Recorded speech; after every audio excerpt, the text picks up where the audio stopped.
हरी कथेची आवडी देवा, हरी कथेची आवडी देवा, करीतो सेवा दासांची, मनवून हिंडे मागे मागे, घरटी जागी घालीतसी, निर्लज्ज भोजनाचे रंगी,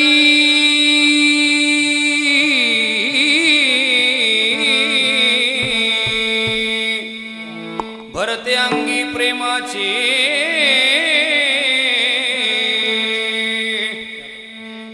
मनवून हिंडे मागे मागे, घरटी जागी घालीतसे, तुका म्हणे विकिले देवे,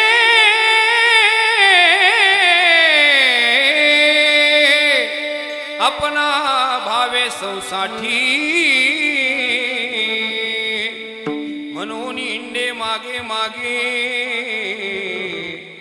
घरटी जागी घालीतसे, समचरण सुरूजम सांद्र नीलांबुदाभं, जगननीत पाणी मंडन मंडनानां, तरुण तुलसीमाला कंदलम कंजनेत्रम, सदय धवलहासं विठ्ठलं चिन्तयामि, कलावज्ञ जीवधरार्थावतारं, कलङ्काङ्कतेजोधिकामोदिवक्रं, खलानीशवादापनुदारदक्षं, समाधिस्थमूर्तिं भजे ज्ञानदेवम्।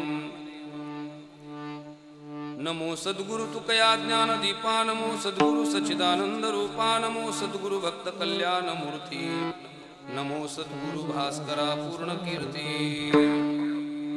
संपाद्य ज्ञानंच विधाय भक्तिं विलोकितुयेन समाधिराज, वैराग्यवन्तं सुविचारयुक्तं नमामि जोगं, शिरसा गुरुन्तं जयांची किलिया स्मरण होय, सकल विद्यांची अधिकरण तेची वंदो, श्रीचरण श्री गुरूंची ते नमस्कारून आता, मस्तक माझा पायावरी, मस्तक माझा पायावरी, वार करी संताच्या, वार करी संताच्या, वार करी संताच्या, मस्तक माझा पायावरी, मस्तक माझा पायावरी, वार करी संताच्या, वार करी संताच्या, वार करी संताच्या, मस्तक माझा पायावरी, वार करी संताच्या,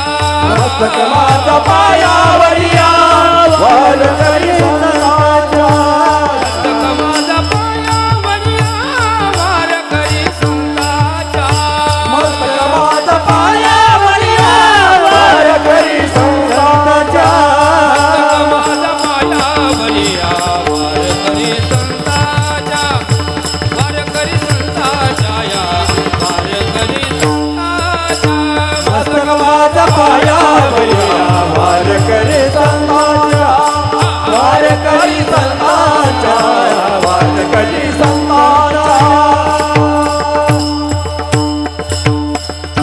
हरी कथेची आवडी देवा, हरी कथेची आवडी देवा, करीतो सेवा दासांची, म्हणून हिंडे मागे मागे, घरटी जागी घालीतसे.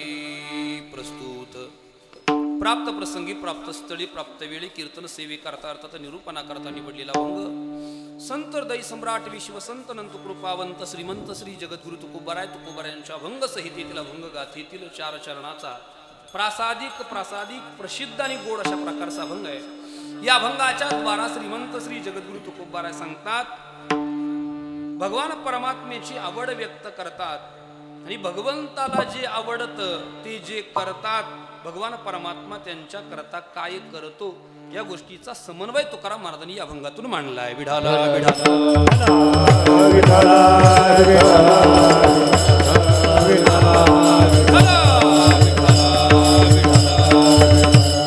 प्रस्तुत अभंगाचा भाव आपल्या समोर स्पष्ट करण्यापूर्वी अर्थात या अभंगाला भावार्थानं पुजणे आधी 2 शब्दाचा परिहार ठेवून कर्म प्राप्त असेल. आपल्या या श्री क्षेत्र निमज या पवित्र क्षेत्रामध्ये भगवान मारुतीरायांच्या पवित्र प्रांगणामध्ये या भगवंताच्या जन्म उत्सवाच्या निमित्तानं गेले अनेक वर्षाची ही प्रदीर्घ परंपरा भगवंताच्या कृपेने संत महात्म्यांच्या अलौकिक कृपा आशीर्वादाने समस्त ग्रामस्थ निमज ग्रामस्थांच्या तन मन धनाच्या सहकार्याने उपस्थित टाळकरी गुणीजन गायक वादक विनेकरी चोपदार संवादिनी वादक गावातील पंचकृषी परिसरातील जमलेले श्रोतृ मायबाप आपल्या सर्वांच्या भव्य दिव्य उपस्थितीमध्ये सुरू असणारा हा भक्ती उत्सव आणि मला वाटतं या भक्ती उत्सवातली जवळजवळ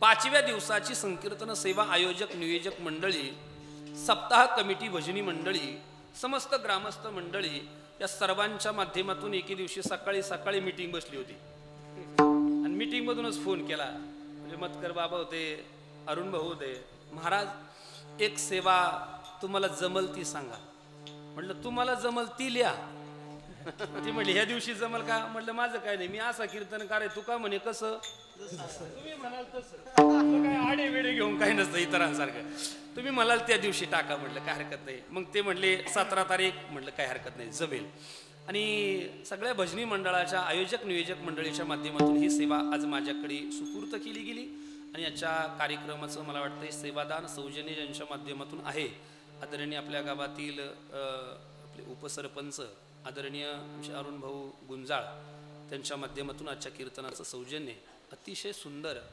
अतिशय देखणा अशा प्रकारचा उत्सव खरं तर आपल्या गावामध्ये या ठिकाणी संपन्न होतोय खरं तर असं दृष्ट लागावं अशा प्रकारचं या उत्सवातलं वातावरण आहे पण आपण भगवंताला प्रार्थना करू देवा दृष्ट लागावं असं आहे पण कोणाची लागू देऊ नको कोणाची लागू देऊ नको काय सुंदर वातावरण आहे महाराज मंडप इतका छान आहे ना जवळजवळ गावात जिथे प्रवेश होतो ना अगदी तिथून तर इथपर्यंत दीपमाळ लावलेली आहे मंडप तर इतका छान आहे महाराज माझ्या लग्नात सुद्धा एवढा छान नव्हता आणि अति सुंदर अशा प्रकारचा मंडप डेकोरेशन आहे गोड अशा प्रकारची स्पीकर व्यवस्था आहे विनेकरी जय विजय 4 आहे का 2च आहे काय नाव घ्यायचं बरं चालेल तुम्ही म्हणते ते घेऊ तुळशीवाले कळशीवाले विनेकरी गोड अशा प्रकारची संवादिनी गोड अशा प्रकारचा मृदंग आणि गोड अशा प्रकारची गुणीजन गायक वादक टाळकरी मंडळी उपस्थित राजकीय सामाजिक शैक्षणिक धार्मिक क्षेत्रातील आपण बहुसंख्य पुरुष मंडळी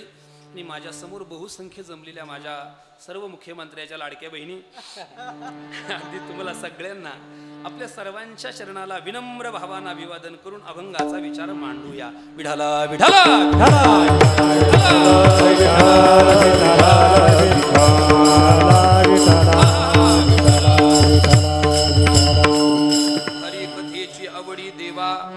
हरी कथेची आवडी देवा करीतो सेवा दासांची बस बस बस ठीक म्हणून हिंडे मागे मागे घरटी जागे घाली तसे प्रस्तुत अभंगाच्या माध्यमातून श्रीमंत श्री जगद्गुरु तुकोबाराय भगवंताची आवड व्यक्त करतात भगवंताला काय आवडतं हरी कथेची आवडी देवा देवाला कथा आवडते देवाला हरी कथा आवडते आणि जे जे देवाची कथा करतात तुकाराम महाराज सांगतात करीतो सेवा दासांची त्यांची सगळी सेवा करतो या गोष्टीचा समन्वय तुकाराम महाराजांनी या अभंगाच्या माध्यमातून जगाच्या समोर ठेवलेला आहे ऐका कीर्तन लक्षपूर्वक महाराज आपण या जगाचा विचार जर केला तर या जगातील प्रत्येक व्यक्तीच्या अंतःकरणामध्ये काहीतरी फलाची अपेक्षा आहे ऐका प्रत्येक व्यक्तीच्या अंतःकरणामध्ये काहीतरी फलाची अपेक्षा आहे आमच्या जीवनामध्ये आम्हाला काहीतरी मिळालं पाहिजे आमच्या जीवनामध्ये आम्हाला काहीतरी मिळालं पाहिजे नाही काहीतरी मिळालं पाहिजे म्हणूनच सगळ्यांची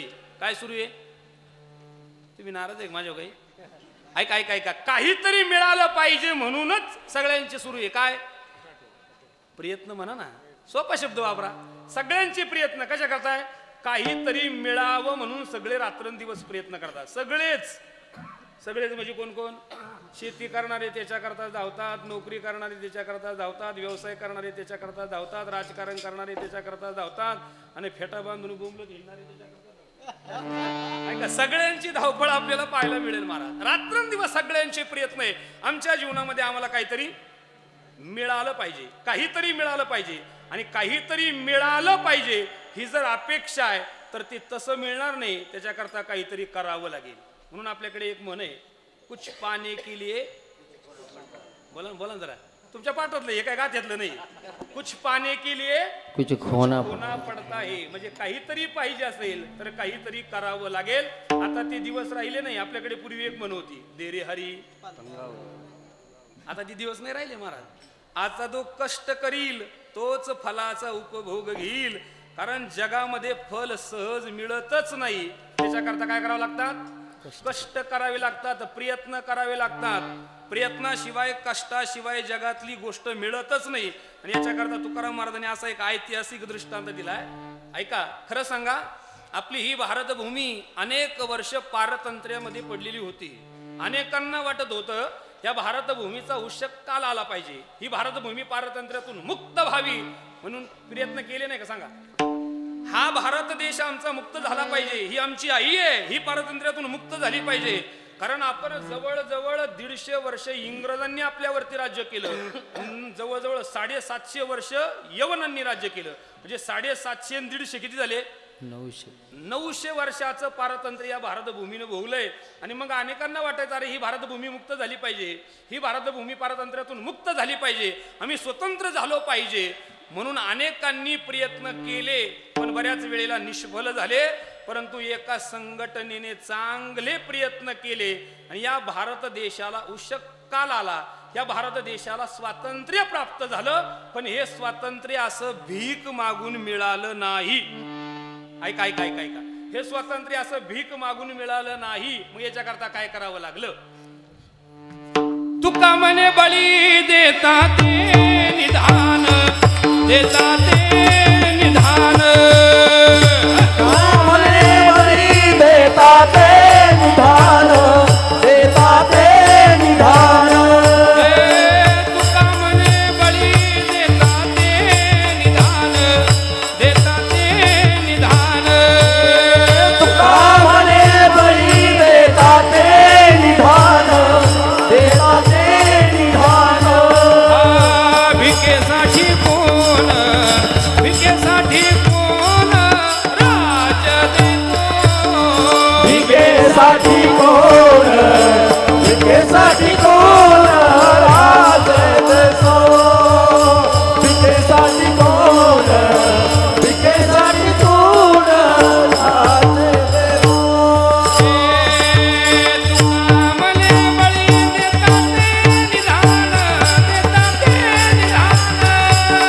तुका म्हणे बळी देता ते निधान, देता ते निधान.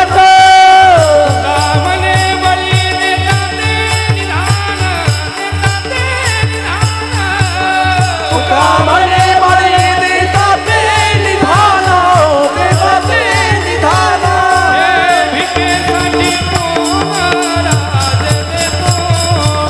भिकेसाठी कोण राज देतो, भिकेसाठी कोण राज देतो. भिकेसाठी कोण राज देतो, भिकेसाठी कोण राज देतो.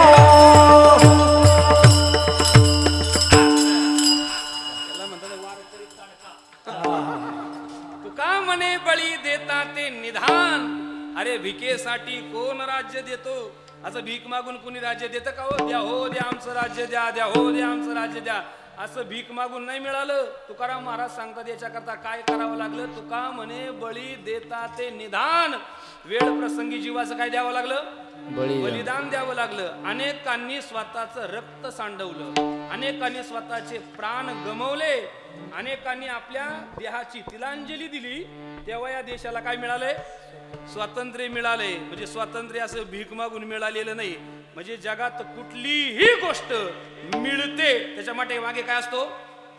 त्याग असतो, कष्ट असतं, समर्पण असतं. महाराज कष्टालाच जगामध्ये फळ आहे. फुकट जगामध्ये काहीच मिळत नाही महाराज.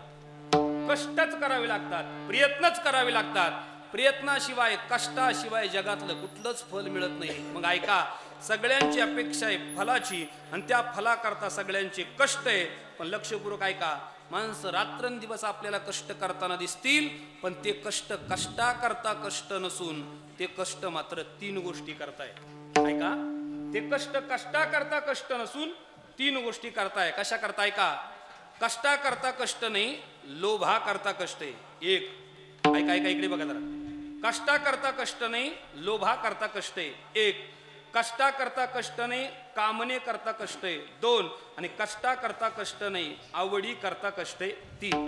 म्हणजे प्रत्येक जणाचे जे कष्ट आहे ना ते कष्टा करता कष्ट नसून लोभा करता कष्ट आहे 1. काहीतरी लोभ आहे म्हणून कष्ट आहे. माणसं कष्ट करतात ते कष्टा करता कष्ट नाही, काहीतरी अंतःकरणात कामना आहे म्हणून कष्ट आहे 2. आणि माणसं कष्ट करताना दिसतात ते कष्टा करता कष्ट नाही, आवड आहे म्हणून कष्ट आहे. ऐका, जगामध्ये सगळेच लोभा करता, कामने करता आणि आवडी करता कष्ट करतात. सगळेच म्हणजे कोण कोण बरं? सगळेच करतात. अरे पण सगळे म्हणजे कोण कोण? आता बरेच आहे, सगळ्यांचं सांगणं शक्य नाही. तुम्ही मला पण सांगा ना, मी सांगितलं असतं सगळं पण एका पाकिटात एवढं शक्य ऐका ऐका ऐका. सगळ्यांमध्ये कोण कोण येतात? 3 येतात. 1 मानव, 2 पशु, 3 देव. म्हणजे पशु कष्ट करतात ते कष्टा करता कष्ट नाही. मुद्दे लक्षपूर्वक कीर्तन आहे का? तुम्हाला 100% तुम्ही घरी जाताना अगदी आनंदात जाण याची जबाबदारी माझी. ऐका, पहिला मुद्दा आहे, पशु कष्ट करतात ते कष्टा करता कष्ट नाही, लोभा करता कष्ट आहे. कष्टा करता कष्ट नाही, कामने करता कष्ट आहे. आणि कष्टा करता कष्ट नाही, आवडी करता कष्ट आहे 1. मानव कष्ट करतात, कष्टा करता कष्ट नाही, लोभा करता कष्ट आहे. कष्टा करता कष्ट नाही, कामने करता कष्ट आहे. आणि कष्टा करता कष्ट नाही, आवडी करता कष्ट आहे 3. देव कष्ट करतात, कष्टा करता कष्ट नाही, लोभा करता कष्ट आहे. कष्टा करता कष्ट नाही, कामने करता कष्ट आहे. आणि कष्टा करता कष्ट नाही, आवडी करता कष्ट आहे. म्हणजे पशु, मानव, देव तिघही लोभा करता, कामने करता आणि आवडी करता कष्ट करतात. तुम्ही सांगितलं महाराज याला काही प्रमाण आहे, प्रमाणाशिवाय बोलणारच नाही मी. ऐका, कारण कोणतीही गोष्ट जगामध्ये सिद्ध करायची असेल, सांगायची असेल तर नुसती प्रतिज्ञा करून चालत नाही. शास्त्राचा अबाधित सिद्धांत आहे. काय? नाही प्रतिज्ञा मात्रेन वस्तुसिद्धी ही किंतुम तस्य लक्षण प्रमाणाभ्याम वस्तुसिद्धी ही. काय मत आहे शास्त्राचं? शास्त्र सांगतंय नुसती प्रतिज्ञा करून चालत नाही, त्याच्याकरता काय सांगावं लागतं? एखादं प्रमाण सांगा आणि त्या संबंधाने एखादं लक्षण सांगा. नाही प्रतिज्ञा मात्रेन वस्तुसिद्धी ही, मग किंतुम तस्य लक्षण प्रमाणाभ्याम वस्तुसिद्धी. लक्षणाशिवाय आणि प्रमाणाशिवाय वस्तू जगामध्ये सिद्धच होत नाही. मग ऐका, ते एकाचा विचार आपण करूया. पहिले पशु घेऊ, चालेल ना? पशु कष्ट करतात, कष्टा करता कष्ट नाही, लोभा करता कष्ट आहे. आणि याच्याकरता ज्ञानोबाऱ्यांनी दृष्टांत 20 दृष्टांत दिला. काय भाषा आहे ज्ञानोबाऱ्यांची. पहिला दृष्टांत सांगू का? 20 सांगू? तुम्ही सांगा, तुम्हाला जसं जमल तसं सांगतो मी. काय सांगू बरं? पहिला तुम्हाला दृष्टांत सांगतो, मग दृष्टांत कळाला का 20 आपोआप कळेल. ऐका, सांगतो. लोभा करता किती कष्ट करतात पशु, याच्याकरता ज्ञानोबाऱ्यांनी दिलेला दृष्टांत आहे. आणि अजब दृष्टांत दिला, अजब दृष्टांत दिलाय. नुकताच काळ प्रगल्भ झाला थोडासा आणि एका जणानं गिरणी आणली. गिरणी कशाची? तुमच्याकडे पीठ दळतात का धान्य दळतात? हा, धान्य दळायची गिरणी आणली. आता काळ एवढा प्रगल्भ नव्हता. अलीकडच्या काळामध्ये आरसीसी बिल्डिंगी झाल्या, पण पूर्वीच्या काळामध्ये अशा आरसीसी बिल्डिंगी नव्हत्या. घरही अशीच होते. कसे? त्याला कुडवाच्या भिंती असायचे आणि धाप्याचे कौल असायचे, होते की नाही? अशीच घरं. म्हणजे अगदी थोडासा काळ प्रगल्भ झाला होता तेव्हाची परिस्थिती अशी होती. मग त्यानं गिरणी आणली आणि ती गिरणी त्यानं नेमकं त्या कुडवाच्या भिंतीमध्ये ठेवली आणि नेमकं दिवसभर अगदी संध्याकाळी 8-9 वाजेपर्यंत तो दळायचं झालं का त्या गिरणीला एक दरवाजा झोपाटा केलेला असायचा. तो झोपाटा लावून घ्यायचा, आपल्या घरी निघून जायचा. पण काय झालं, त्या गिरणीमध्ये दररोज जे काही उरलेलं पीठ तो काय दररोज भरून नेत नव्हता. मग एक 4-8 दिवसातून एकदा भरून यायचा. मग त्या पिठावरती एका कुत्र्याचा लोभ बसला. तो मालक घरी गेला तर कुत्रा काय करायचा, बरोबर कानुसा घ्यायचा. मालक काय गिरणीमध्ये नाही, त्या कुडवाच्या भिंतीतून रस्ता करायचा आणि बरोबर गिरणीत आत उडी टाकायचा आणि त्या गिरणीतलं पीठ खायचं. दररोज त्याचा नियम. मालक दुसऱ्या दिवशी सकाळी गिरणीत येऊन पाहिलं त्यानं तर सगळ्या गिरणीमध्ये माग कशाचे? कुत्र्याची पाय. ते म्हणलं, अरे हा कोण येतो आरत्या बिळात नागोबा? मी दररोज लोकांच्या दळणातून मुठमूठ इथला गिरणीवाला नाही सांगत बरं का, इथला कुणी असेल तर, कारण मला अजून 1.5 तास थांबायचं इथं. ऐका ऐका ऐका, दररोज लोकांच्या दळणातून मुठमुठ वंजूळ वंजूळ, नाही काही तर डबा झटकून झुटकून, दररोज काहीतरी खाली पाडतो. हा आयत्या बेळात ना गोबा कोण येऊन खातो. 1 दिवस झालं, 2 दिवस झालं, 4 दिवस झालं. यानं विचार केला आता त्याची खोड मोडली पाहिजे. मग त्यानं काय केलं महाराज, गिरण दळायचं झालं, ती गिरण लावून घेतली, घरी गेला, जेवण केलं. म्हटलं आज गिरणीतच झोपायचं. ऐका, आज गिरणीतच झोपायचं. दिवसभर कोयता घासून ठेवला. कशाला कोयता घासून ठेवला. बरोबर जेवण झालं, तो गिरणीत येऊन झोपला. गाव सामसूम झालं आणि ते गावात फिरणारं कुत्रं बरोबर त्या कुडवाच्या भिंतीतून त्यानं उडी आत टाकली आणि कुत्र्यानं पीठ खायला सुरुवात केली. आता कुत्रच आहे ते, कुत्र पीठ खायला सुरुवात केली होती. असं काही अन्न हे पूर्ण ब्रह्म समजून खातं का? कुत्रच ते. महाराज कुत्र्यानं मचक मचक मचक मचक मचक मचक मचक मचक कुत्र्यानं केली ना पीठ खायला सुरुवात. मालकाला आवाज आला, अरे वा आलाय वाटतं या. मालक हळू उठला महाराज, पण कुत्र आहे ते. मालक उठला असं कळालं कोणाला, त्यानं कानोसा घेतला. मालक उठलाय काय, म्हणजे प्राण्याला सुद्धा इतकी काही सतेज असतात महाराज. मालक उठलाय असं कळाल्याबरोबर कुत्र्यानं जे धूम ठोकली, कुडवाच्या भिंतीतून उडी टाकली. सू मालक म्हटला तू किती पळ रे, तुझा काटा काढणारच. मालकानं धाड दिशी दरवाजा उघडला. जे धावला महाराज कुत्र्याच्या मागं, कुत्र पुढं मालक मागं, कुत्र पुढं मालक मागं, कुत्र पुढं मालक मागं, मालक मागं कुत्र पुढं. दोघांचा प्रवास सुरू झाला महाराज. कुत्र पुढं पळतोय, मालक मागे धावतोय, कुत्र पुढे मिळतोय, मालक मागे धावतोय. मालकालाही दम लागला नाही. तोही शंकर सोसायटीचा कार्यक्रम दम लागेल त्याला. महाराज कुत्र पुढं पळतोय, मालक मागं धावतोय. मालक म्हणला आता याच्या मागं किती धावायचं. महाराज मालकानं असा नियम धरला, व्यवसायी महाराज नीट धरायचं ना. हा मालक म्हणला आता किती पळायचं याच्या मागे. मालकानं असा नियम धरला महाराज, कोयता लावेलच होता. असा नियम धरला, 1 पाय पुढं 1 पाय माग, असा नियम धरला, असा नियम धरला, असा नियम धरला. जे कोयता फेकून मारला असंच, जे कोयता फेकून मारला तसं कुत्र्याची शेपच तोडून टाकली. हो ना, 2 तुकडे झाले, शेपच जागेवर पडली.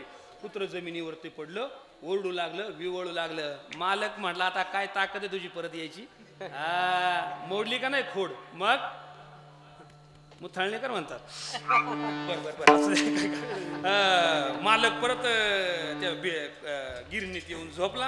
आता जाऊ दे म्हटलं घरी झोपायला जायचं, आता गिरणीत झोपू. परत मालक येऊन झोपला. डोळा लागतोय नाही कुठं, कुत्र हजर. कुत्र हजर झालं. त्यानं परत सुरू मचक मचक मचक मचक मचक मचक केलं, पीठ खायला सुरुवात केली. मालक म्हणला परत आला. धावला ना महाराज मालक परत. परत तोच प्रकार, कुत्र पुढं मालक मागं, कुत्र पुढं मालक मागं, मालक मागं कुत्र पुढं. दोघांचा प्रवास सुरू झाला. मालक म्हणला शेप कुठली तरी आलास तू परत, आता अशी खोडमुडी तर तू परत आलाच नाही पाहिजे. परत या 1 पाय पुढं 1 पाय माग, असा नियम धरला. असा ज्ञानवरांची उभी दृष्टांत सांगतो पहिला. 1 पाय पुढं 1 पाय माग, असा नियम धरला, असा नियम धरला, असा नियम धरला. जे कोयता फेकून मारला. घरी तरी हळू मारी जा. ऐका ऐका ऐका, जसा कोयता फेकून मारला तसा कुत्र्याचा कानच तुडून टाकला. दडा वेगळाच केला कांडारी. बळबळ बळबळ बळबळ बळबळ रक्त पडायला लागलं. कुत्र जमिनीवरती पडलं, ओरडू लागलं, विवळू लागलं. मालक म्हणला आता काय ताकद आहे. म्हणजे शेप तुटली 1, कान तुटला 2. मालक म्हटला आता येऊ शकत नाही कुत्र, खोडच मोडली कुत्र्याची. महाराज मालक परत त्या गिरणीत येऊन झोपला. आता तुम्हाला मी आज रात्रभर सांगेल काहीतरी. ऐका ऐका ऐका ऐका, मालकाला डोळा लागतोय नाही कुठं तर कुत्र परत. हा तुम्हाला म्हणायचं तेच मलाही म्हणायचं. कुत्र परत हजर. ज्ञानोबा सांगतात कान पुसत ऐसेची ओले.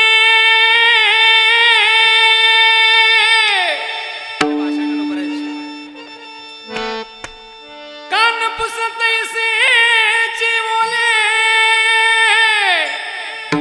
पुढते ओढाळू आले. सुने जैसे, सुने म्हणजे कुत्र.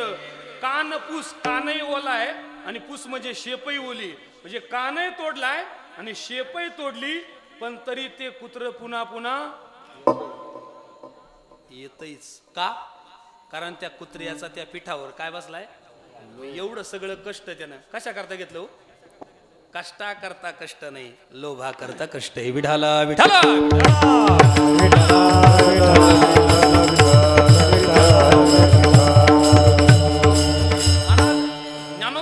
जसं ज्ञानोबराने दृष्टांत दिलाय ना, तुकाराम महाराजांचं सुद्धा असंच एक अजब दृष्टांत आहे. सांगतो मी तुम्हाला. पहिला दृष्टांत सांगतो, मग प्रमाण सांगतो.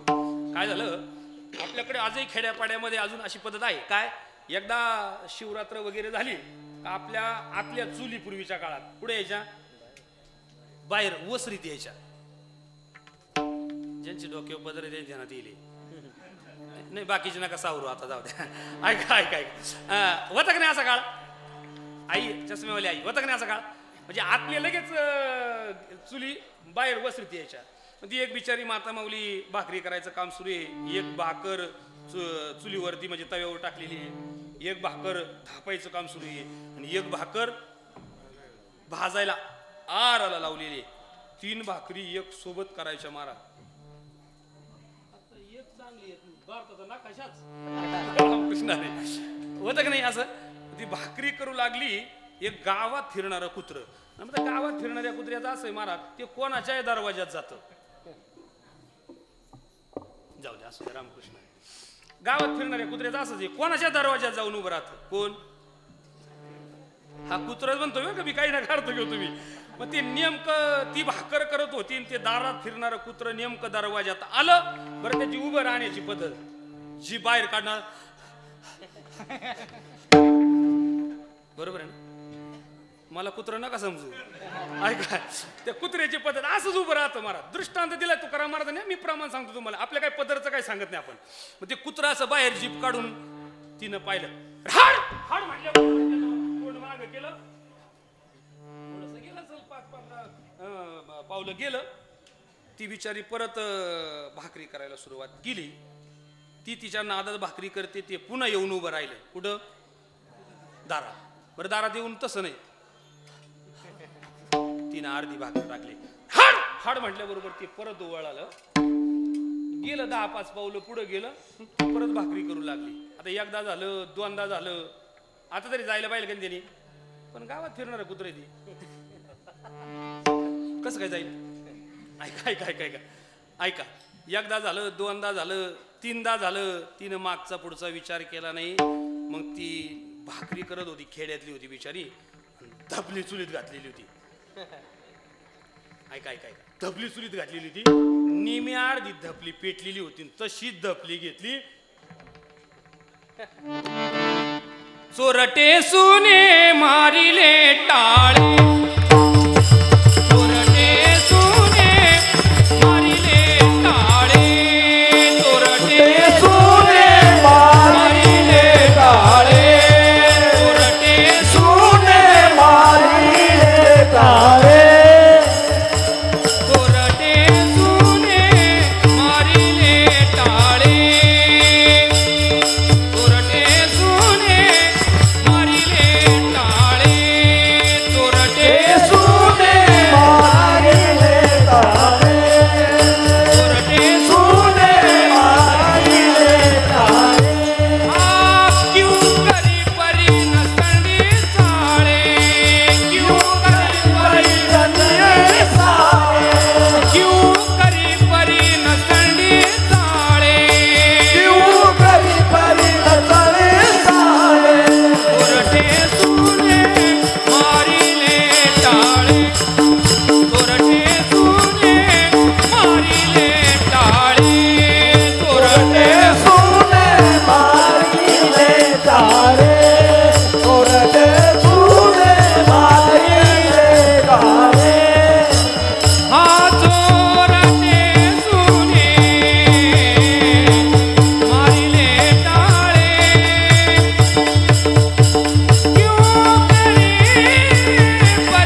दरवाज्यात येऊन उभं राहिलं.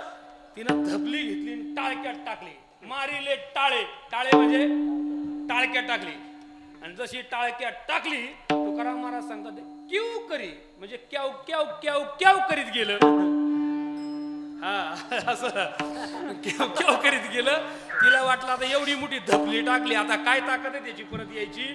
महाराज एकच भाकर थापित नाही तर ते उभं कोण पण कोणतं हास. ऐका ऐका ऐका ऐका काय दृष्टांत दिला तुकाराम महाराजांनी. ऐका अरे टाळक्यात एवढा मोठी धपली टाकली तरी ते पुन्हा पुन्हा दरवाज्यामध्ये येतच. काय कारण आहे? कारण त्याचा त्या भाकरीवरती काय बसलाय? लोभ. लोभ म्हणजे कष्टा करता कष्ट नाही, लोभा करता कष्ट आहे. संपला मुद्दा. दृष्टांत प्रमाण कळलं का? अजून एकच सांगू बाजाला. आता बाजाला ऐका ऐका दुसरं सांगतो. पशु कष्टा करता कष्ट नाही, कामने करता कष्ट आहे. आता याचा विस्तार करत नाही कारण काही गोष्टी या कीर्तनाच्या स्टेजवरती सांगायच्या नाही. फक्त तुम्हाला एक तुकडा सांगतो त्याचा विस्तार मी करत नाही इथं कारण ते माझ्या वयाला आणि या स्टेजला शोभत नाही म्हणून त्याचा विस्तार करत नाही. कीर्तनकारांनी हे जरा पाळलं पाहिजे.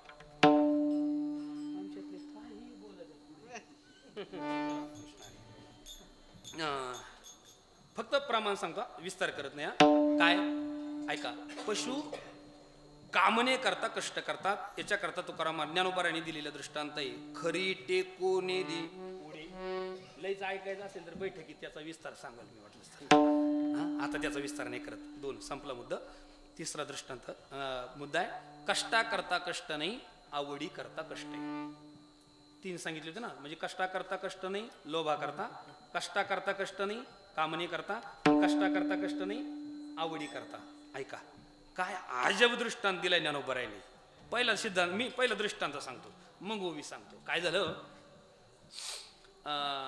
एक बेडूक असा अडचणीच्या जागेमध्ये राहायचा. बहुतेक बेडूक अडचणीच्या जागेत राहतो. बेडकं कुठं राहतात? बेडकाची राहण्याची जागाच अडचणीत आहे. नाही काही काही बेडका अडचणीतच राहतात. असू दे असू दे. आणि बेडकाच्या अत्यंतिक आवडीचं खाणं म्हणजे चिलट. चिलट आपल्याकडे त्याला मुरकुंड म्हणतात बघा. मग ते काय करतं? बरोबर असं जी बाहेर काढतं आणि ते चिलट काहीतरी ओलं लागलं म्हणून त्याच्यावरती येऊन बसतं. मग तो बेडूक काय करतो? हळूहळू हळूहळू हळूहळू अशी जीभ आत घेतो आणि गटक्यात गिळून घेतो. कोणाला? कोण? हा बेडूक असाच गिळतो.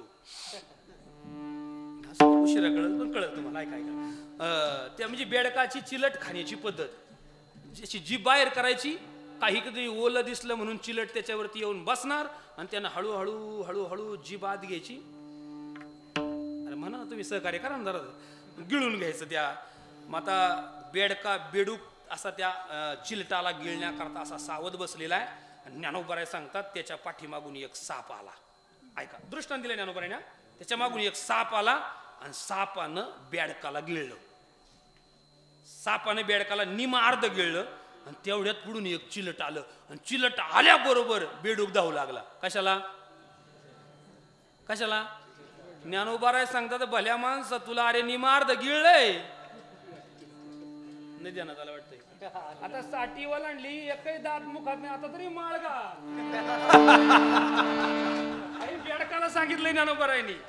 ऐका दर दुर सापे गिळी जत्व आहे उभा तै तो मासिया वेटाळी जिभा. ज्ञानोबाराय सांगतात तुला निमार्ध सापानं गिळलंय, साठी ओलांडली, आता तू निमार्धा काळाच्या तडाख्यात गेलाय. श्रावणात तरी सुधर बेडका. बेडका करता सांग नाही. काही काही बेडक सप्ताह चाललाय तरी सोडत नाही. काय करावं आता रामकृष्णारी. कदम माऊलीच्या भाषेत त्यांची खाना नारळानं वटी भरली पाहिजे. ऐका ऐका ऐका ऐका ज्ञानोबारांनी दृष्टांत काय दिलाय महाराज. त्या सापाला त्या बेडकाला निमार्ध गिळलंय तरी ती बेडूक प्रयत्नच करते. कशा करता? त्या चिलटाला पकडण्याकरता. मग एवढे प्रयत्न का करते? कारण त्या बेडकाच्या अंतःकरणामध्ये त्या चिलटाबद्दल काय आवड आहे. आवडी करता कष्ट आहे. संपले 3 दृष्टांत. म्हणजे पशूंचं कष्टा करता कष्ट नाही, लोभा करता कष्टा करता कष्ट नाही, कामाने करता कष्टा करता कष्ट नाही, आवडी करता. संपला मुद्दा. आता दुसरा मुद्दा आहे पशु. मानव सुद्धा कष्ट करतात महाराज. कष्टा करता कष्ट नाही, लोभा करता कष्ट आहे. काय दृष्टांत दिले तुकाराम महाराजांनी. दृष्टांत सांगतात मग प्रमाण सांगतो. काय झालं, बिचारी आई बाळाला 9 महिने 9 दिवस पोटामध्ये वागवते, प्रसूती काळाच्या वेदना सहन करते, त्या बाळाला जन्माला घालते, तळ हाताच्या पोट म्हणजे आपलं रक्त आटून त्याला स्तन पाजते, डोळ्यामध्ये तेल घालून त्याला लहानाचं मोठं करते, तळ हाताच्या फोडासारखं त्याला जपते, लहानाचं मोठं करते. एकदा 4-5 वर्षाचं बाळ झालं का तिथून पुढची जबाबदारी मात्र ते बिचाऱ्या बापाची असते. काय, उद्याला राहण्याकरता घर पाहिजे, कसण्याकरता जमीन पाहिजे, बसण्याकरता गाडी पाहिजे, खर्चण्याकरता पैसा पाहिजे. या सगळ्या गोष्टी उपलब्ध झाल्या पाहिजे. म्हणून आई आणि बाप दोघ जण बिचारे रात्रंदिवस कष्ट करताना आपल्याला दिसतात. पण सांगू, हे कष्ट कष्टा करता कष्ट नाही, हे लोभा करता कष्ट आहे. ऐका ऐका ऐका ऐका. हे कष्ट कष्टा करता कष्ट नाही, हे लोभा करता कष्ट आहे. आज आम्ही याला जन्माला घातलं, लहानाचं मोठं केलं का यानं आमच्या म्हातारपणामध्ये आम्हाला वृद्धाश्रमात नेऊन घालावं. मग माय बापे सांभाळिती, लोभा कारणे पाळिती, लोभा कारणे पाळिती, लोभा कारणे पाळिती. माय बाप सांभाळे, लोभा कारणे पाळिती, लोभा कारणे पाळिती, लोभा कारणे पाळिती. माय बाप सांभाळिती, माय बाप सांभाळिती, माय बाप सांभाळिती, लोभा कारणे पाळिती, लोभा कारणे पाळिती, लोभा कारणे पाळिती.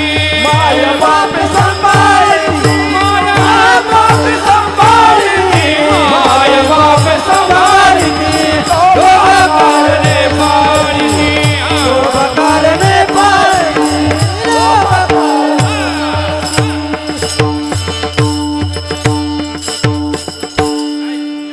तुकाराम महाराजांची भाषा आहे. तुकाराम महाराज सांगतात, अरे माय बापे सांभाळती पाळीती. ते काय उपकार करत नाही आपल्यावरती. काय करतात, लोभा कारणे सांभाळती पाळीती.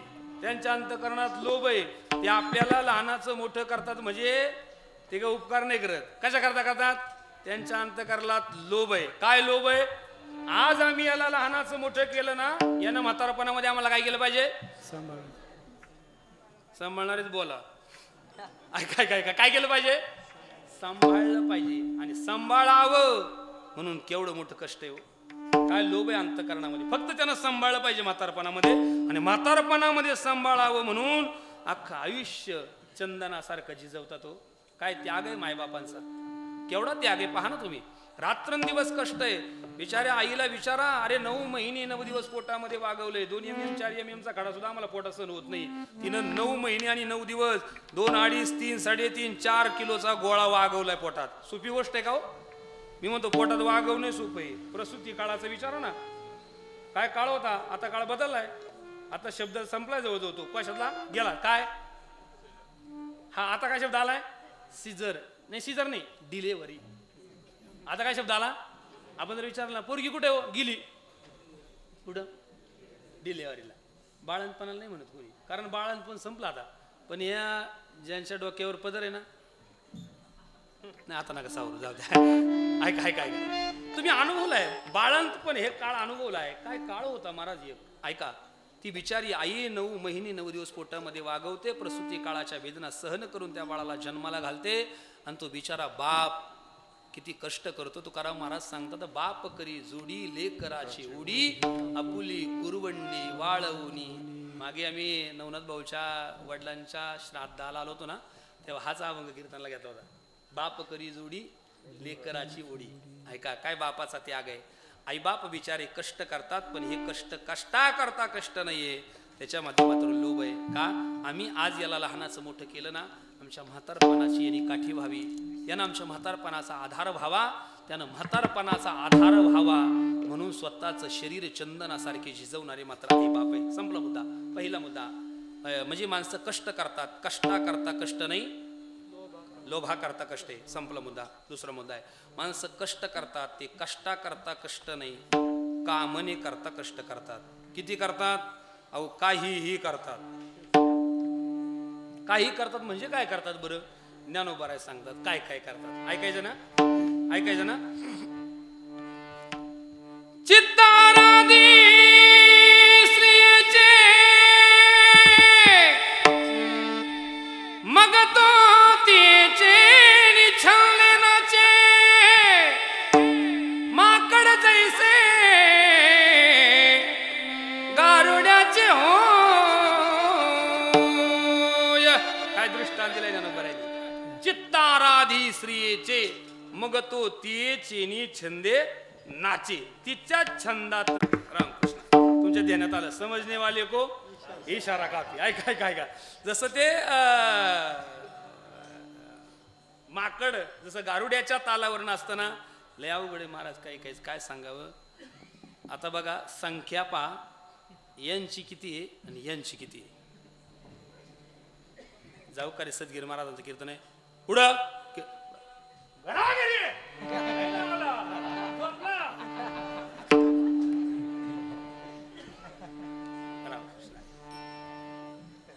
खोटं बोलतोय का मी काही? मग गुड गडी गेली कुठे एवढी सांगा ना. मी काय खोटं बोलतोय का? काही खोटं बोलत असेल तर बाबा मला सांगा असं काही. ऐका ऐका. कामने करता कष्टाचा काय करतात बस सांगतो जरा. 9 ते 11 म्हटलं की असं सांगावं लागतं. ऐका जरा. काय झालं, किती अधीन असतात. नेमकं एका जणाला पेरायचं होतं. आताचा काळ नाही हा, बैलांची शेतीचा काळ आहे हा. महाराज आमच्याकडे लोक काय परंपरागत जी शेती होती पूर्वीच्या काळामध्ये 2च पिकं निघायची किंवा एकच पीक निघायचं. आमच्याकडे तर एकच निघायचं. आता थोडंफार 2 निघतात. तुमच्याकडे बंदच नाही म्हणून निजूर झाली. ऐका पण आमच्याकडे बरं आहे. महाराज एकदा काठानं काढले म्हणजे हरभरे गहू एकदा काढले का बहुतेक शेती नांगरायची. त्याला आमच्याकडे हिवत म्हणतात. तुमच्याकडे होता का नाही पूर्वी? बाबा काय म्हणायचे? हिवत. उन्हाळ्यामध्ये शेती नांगरायची नांगरीनं. एक डेकूळ 4 गाड्याला काय उचलल महाराज एवढले डेकं निघायचे. आता नांगरीवालेच राहिले नाही. जर नांगरी धरायला लावली तर नांगरी पलटायच्या अगोदर गडी तासात असंच का? खरंच ना. आता राहिले का सांगा बरं. आताच्या बऱ्याच पोरांना याला जर विचारलं नांगरी माहिती का तुम्हाला? नांगरी म्हणजे काय असं हेच माहित नाही मला. पण नांगरीनं ते नांगरायचे. पाऊस पडला का फळीनं ते ढेकळं फोडायचे. ढेकळं फोडले का नांगरानं शेती दुनायची झाली का वाखरानं ती पाळी घालायची. पाळी घालून झाली का ढाळायची. ढाळली का मग पेरायची. बरोबर आहे ना? अहो तर गेले म्हणून सांगतो. ऐका ऐका. अनुभवी आले अंगा. ऐका ऐका. म्हणजे उन्हाळ्यात नांगरायची, ढेकळं फोडायचे, दुनायची, पाळी घालायची, मग ढाळायची, मग पेरायची. अशी परंपरेनं अगदी शेतीची मशागत व्हायची महाराज. आता असं आहे महाराज, पुढं रोटा आणि मग असं आहे ते फुकायचं रोटा मारायचं. मग असं होतं पुढं रोटा गेला का तनंदन संगच. मग शेतीत दम नाही. कसा दम राहील राजा? तू उन्हाळ्यात नांगरलीच नाही रे. ऐका ऐका. पण असा काळ होता का नाही? मग आता एका जणाने शेती दुनली होती. आता पाळी घालायची आणि आज पेरायची. आता खरं सांगा, हाडाचा शेतकरी असेल तर त्याचा आऊत किती वाजता जुंपला जातं बरं? सकाळी कमीत कमी 12ला. अरे सूर्य उदयाच्या समयाला खरा हाडाचा शेतकरी तो आहे. सूर्य उदयाच्या समयाला त्याचा आऊत जुंपलं जातं महाराज. त्यानं सकाळी अगदी 6:30ला चहाचा गोड घेतला आणि बिचाऱ्यानं आऊत बैल झुंपले. कुळव म्हणता का खर? कुळव झुंपला. पाळी घालायला सुरुवात झाली. असा मंद मंद पाऊस यायचा. इथून इथपर्यंत गेला का त्यात गबाळ एवढं झालं होतं तण. इथून इथपर्यंत गेला का वासाने यायचं. अरे शेतकरी तर सांगा ज्यांना हाकले ते. वासाने यायचं, पेंड यायचा. म्हणजे खुरप्यानं इथून इथपर्यंत गेलं का त्याला एक खुटी असते बघा. त्या खुटीला घालायचा वखर उचलायचा. वासानं काढायचं, पेंड खुरपायचा. वासानं काढायचं, खुरपायचं. आता सकाळी 7ला जुंपले आणि दुपारी 12 वाजले अजून भाकर आली नाही. काय होती बरं अवस्था गाड्याची? अरे आव टाकणारे सांगा ना. मत कर बाबा. काय अहो पोटात कावळे कोकायला लागले. 12 वाजले अजून भाकर आली नाही. नेमकं ह्या 2 जणी घरी होत्या. त्याची आई आणि त्याची बायको. हा म्हणला 12 वाजलेत, मी एकटा सकाळी 7ला जुंपले, अजून भाकर घेऊन आले नाही. त्याला असा राग आला, मला भूक लागली होती, त्यानं आवतच सोडलं. बैल जुरपुडाला बांधले, दोघांच्या समोर 2 पेंड्या टाकल्या, चाबूक खांद्यावरती घेतला आणि म्हणला दोघी हाता घालून गाडीतो. कोण कोण? हा तू आम्हाला दोघीला काय नाही, बायकोला कळत, आईला तर कळायला पाहिजे का नको, नाही आईला तर बायकोला तर कळायला पाहिजे का नको. 12 वाजले तर अजून भाकर घेऊन आल्या नाही, पाहतो म्हटलं दोघीकडे बी. असा रागाने घरी निघाला, महाराज खांद्यावर चाबूक घेऊनच निघाला. आणि सुनबाई किचन मध्ये होती ना आई दरवाज्यात बसलेली होती. आई म्हटली सुनबाई, म्हटली का आत्या, अगं तू भाकर घेऊन गेली नाही अजून? नाही म्हटले जाते ना. किती वाजले? म्हटली 12. ती म्हटली मला त्याचा स्वभाव माहिती, कारण मी त्याची आई आहे. त्याचा असा स्वभाव आहे, तो घरी बैल आऊत सोडून घरी येईल. बरं घरी आला तर दोघीला जगून द्यायचा. तेवढ्या तिची नजर गेली, तिकून चालाच होता. गुडघ्यापर्यंत पॅन्ट मुडपलेली, खांद्यावर चाबूक, लालबुंद झालेले डोळे. आई म्हटली सुनबाईला, सुनबाई तो बघा आलाय खांद्यावर चाबूकच घेऊन आलाय, आपल्या दोघीला तो आता मारतोय म्हणली. सुनबाई आतून बाहेर आली. ती म्हणली आत्या तुम्ही काळजीच करू नका, तुम्ही आत्या. कळालं का नाही तुम्हाला? ती म्हणली आत्या तुम्ही आत्या. अरे ध्यानात आलं का नाही?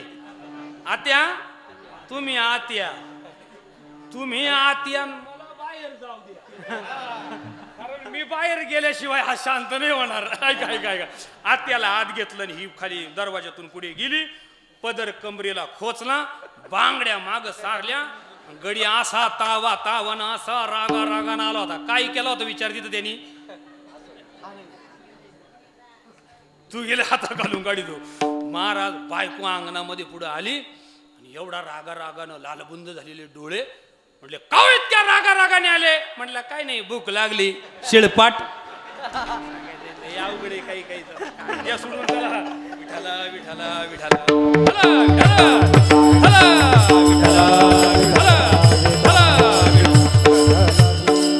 ज्ञानोबा सांगतात माणसं काम नाही करता त्या माकडासारखी फिरतात. हो आता हे झालं ज्ञानोबा नाही, पण तुकाराम महाराजांनी अजब दृष्टांत दिलाय. तुकाराम महाराज सांगतात ही कामना पूर्ण होण्याकरता कोणाच्याही दारामध्ये माणसं लोंडा गोळतात. हो काय करावी? विठाला विठाला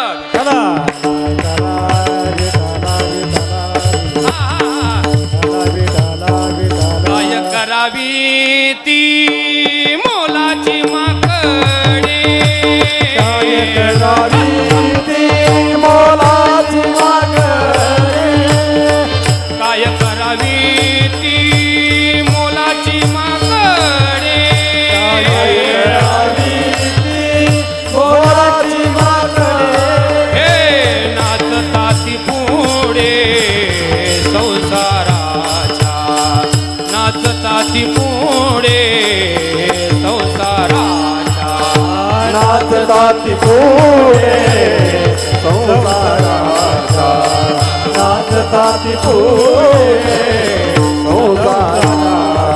काय करावी ती मोलाची माकडे, काय करावी ती मोलाची माकडे, काय करावी ती मोलाची माकडे, काय करावी ती मोलाची माकडे. नाचता ती पुढे संसाराच्या, नाचता ती पुढे संसाराच्या, नाचता ती पुढे संसाराच्या, नाचता ती पुढे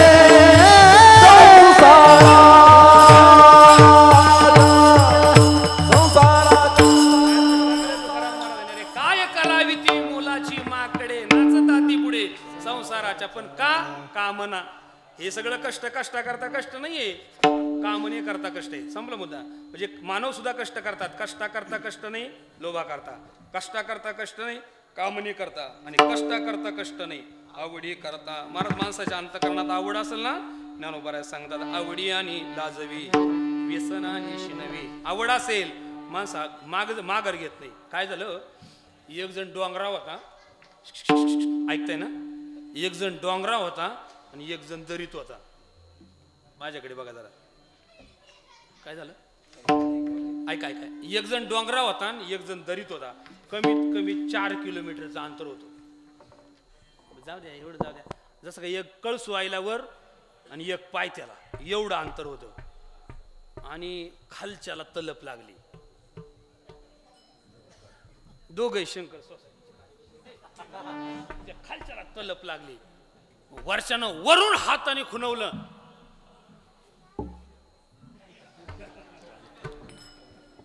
कळालं का नाही? आता हे वरून त्याने आवाज दिला. हो महाराज, गडी काही मिनिटात वर गेला. हो का आवड, एवढं कष्ट, एवढ्या खाली 4 किलोमीटर गडी काही मिनिटात गेला असेल म्हणजे तुम्ही विचार करा. का गेला? आवडी करता एवढं सगळं कष्ट. संपला मुद्दा माझा. म्हणजे कष्टा करता कष्ट नाही, लोभा करता, कामने करता आणि आवडी करता. दोन मुद्दे संपले आपले. एक पशु, 2 मानव, आता 3 देव. मला देव सुद्धा कष्ट घेतात. कष्टा करता कष्ट नाही, लोभा करता कष्ट. लय गोड दृष्टांत दिला ज्ञानोबाराने. दृष्टांत सांगतो पहिला. काय झालं, स्वर्गाचा राजा इंद्र, ऐका, स्वर्गाचा राजा इंद्र एके दिवशी विहार करण्याकरता निघालेला होता. आणि दुर्वास ऋषी अरण्यामध्ये तपश्चर्या करत होते. दुर्वास ऋषींनी इंद्राला येताना पाहिलं. स्वर्गाचा राजा आहे.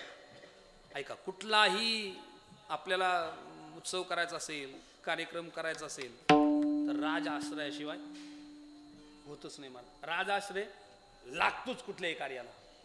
शेवटी राजा आहे, स्वर्गाचा राजा आहे,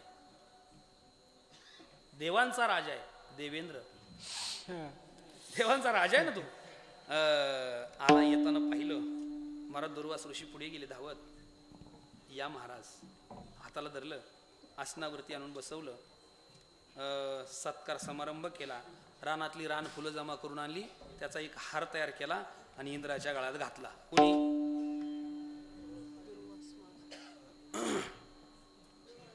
हा, दुर्वास ऋषीने. असं हा, इंद्राच्या गळ्यात हार घातला. इंद्रानं तो हार हातानं काढला आणि हत्तीच्या गळ्यात टाकला. हत्तीनं सोंडेनं काढला आणि पायाखाली चिरडला. आणि हे पाहिलं कुणी? दुर्वासाने. आता ती दुर्वास होती, ते काही सद्गीर महाराजाचं लिचबीचं बोलणार साधू नव्हतं ते. त्याने दुर्वासाने त्या इंद्राने हार हत्तीच्या पायाखाली टाकला असं पाहिल्याबरोबर महाराज दुर्वासाने शापच दिला. म्हणला, इंद्रिया, ज्या संपत्तीच्या मदानं तू उन्मत्त झाला ना, तुझी सगळी संपत्तीच पाण्यात बुडाल्याशिवाय राहणार नाही. आणि तसंच झालं. इंद्राचं डिपॉझिटच जप्त झालं. सगळी संपत्ती पाण्यात बुडाली. कोणाची? काहीच राहिलं नाही, काहीच राहिलं नाही, सगळं पाण्यात बुडालं. मग इंद्र देवांचे गुरु बृहस्पतींकडे गेला आणि बृहस्पतीला सांगितलं, महाराज काय करू? अरे काय झालं? काय झालं सांगायसारखंच नाही म्हणले. पण झालं काय सांगतं खरं? म्हणले, दुर्वासाने शाप दिला आणि माझी सगळी संपत्तीच काय झाली? पाण्यात बुडाली. आता मी काय करू? काय करू नको आता तू, मी सांगतो ते ऐका. काय करू काय नाही, तुम्ही देव आणि दानव म्हणजे देव आणि राक्षस तुम्ही दोघं मिळून काय करा? आता समुद्रात पडलेली जी संपत्ती आहे ना, त्या संपत्तीचं काय करा? त्या समुद्राचं काय करा? मंथन करा. अरे पण मंथन करायचं असल्यावर काय लागेल? रवी लागेल. रवी रवी मिक्सर नाही, रवी. हा, माझा रवी आणायची. आणायची कुठून? मेरू पर्वताची. काय केली? रवी. दोर पाहिजे ना, पण नुसती रवी आणली पण दोर पाहिजे त्याला. वासुकी सापाचा काय केला? दोर केला. आता ऐका, घुसळण करायला सुरुवात केली. एका बाजूला देव, एका बाजूला राक्षस भिडले ना महाराज. मंथन सुरू झालं. पण तो मेरू पर्वत असा खचायला लागला, खाली जायला लागला. सगळ्यांनी देवाला प्रार्थना केली, देवा जर हा मेरू पर्वत खाली गेला तर समुद्राचं मंथन होणार नाही. समुद्राचं मंथन झालं नाही तर आमची संपत्ती आम्हाला मिळणार नाही. देवाला प्रार्थना केली आणि देवानं त्या मेरू पर्वताला पाठीवरती धरण्याकरता एक स्वतंत्र अवतार धारण केला. त्या 10 अवतारापैकी त्या अवताराचं नाव आहे कुर्म, म्हणजे कासव. कासव, कासवाचा अवतार धारण केला आणि आपल्या पाठीवरती उचलून धरलं. कोणाला?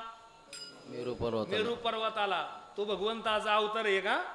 ऐका ऐका. मग समुद्राचं मंथन केलं आणि त्या समुद्रातून परत सगळी संपत्ती देवांना मिळाली. एवढं सगळं कष्ट कशा करता घेतलं? हा, काय ज्ञानोबा बोलतात ऐका. अविरजित दुधाचे भांडे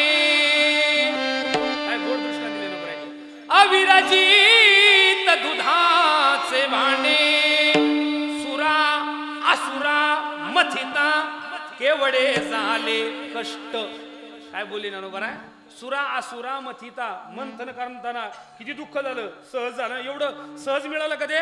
मला समुद्राचं मंथन करावं लागेल. मग एवढं मंथन का केलं. फक्त त्या संपत्तीच्या लोभा करता कष्ट आहे. म्हणजे कष्टा करता कष्ट नाही, लोभा करता कष्ट आहे. संपला माझा मुद्दा.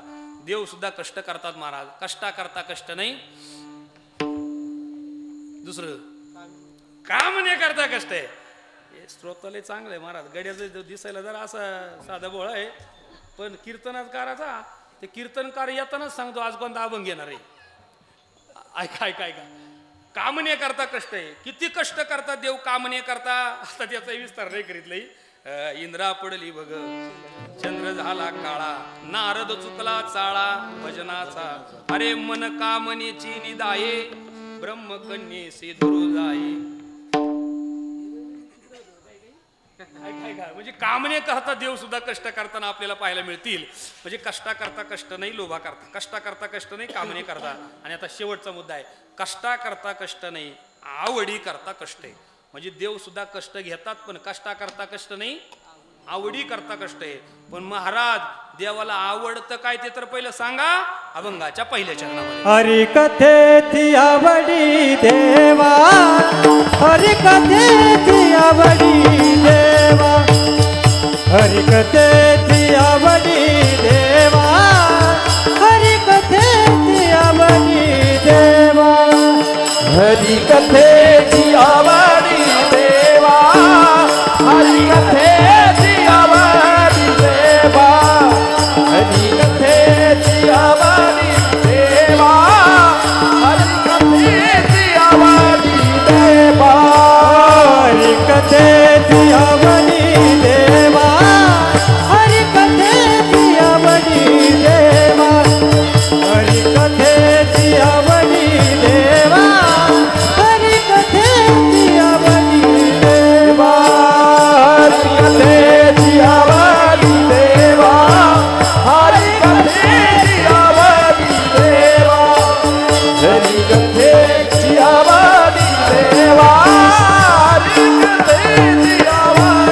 देवा.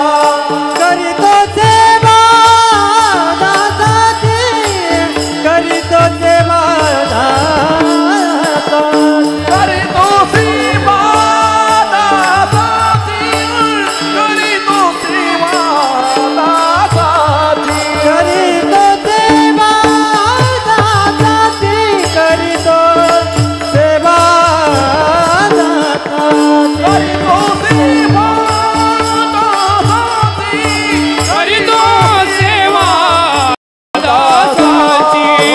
म्हणून हिंडे मागे मागे, म्हणून हिंडे मागे मागे, म्हणून हिंडे मागे मागे, म्हणून हिंडे मागे मागे, म्हणून हिंडे मागे मागे, म्हणून हिंडे मागे मागे, म्हणून हिंडे मागे मागे, म्हणून हिंडे मागे मागे. ओ हरी कथेची आवडी देवा, हरी कथेची आवडी देवा, करीतो सेवा दासाची, करीतो सेवा दासाची, हरी कथेची आवडी देवा, हरी कथेची आवडी देवा, करीतो सेवा दासाची, करीतो सेवा दासाची.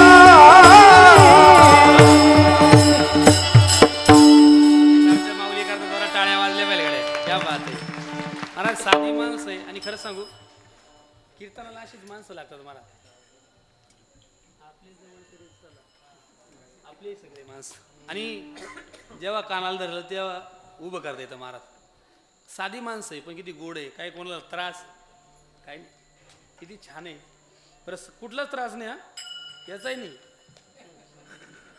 अरुण भाऊ काय आपली माणसं जपली पाहिजे महाराज. इतकी छान सुंदर अशा प्रकारची जोडी आमचे दीपक महाराज माऊली महाराज, इकडे जे रुपनर महाराज, अतिशय सुंदर. एकदम जोरात टाळ्या वाजल्या पलीकडे यांच्या सगळ्यांना अगदी. आणि आमचे बामणे बाबाची पेटी ऐकतच राहावी. काय वाजन आहे महाराज, बोट थांबतच नाही बोट. सुंदर अशा प्रकारचा संवादिनी वादक आहे. नाही तर काही काही जास आहे भाता वाजे खापा खापा. सुंदर अशा प्रकारचा संवादिनी वादक आहे. वा, धन्यवाद. गोड अशा प्रकारची सगळी साथसंगत आहे. मनापासून सर्वांना धन्यवाद.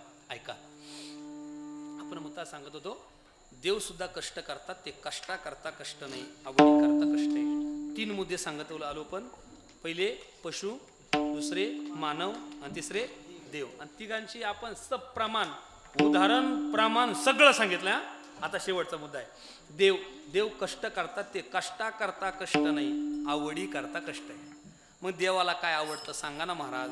तुकाराम महाराज सांगतात, हरिकथेची आवडी देवा. देवाला काय आवडते? हरिकथा आवडते.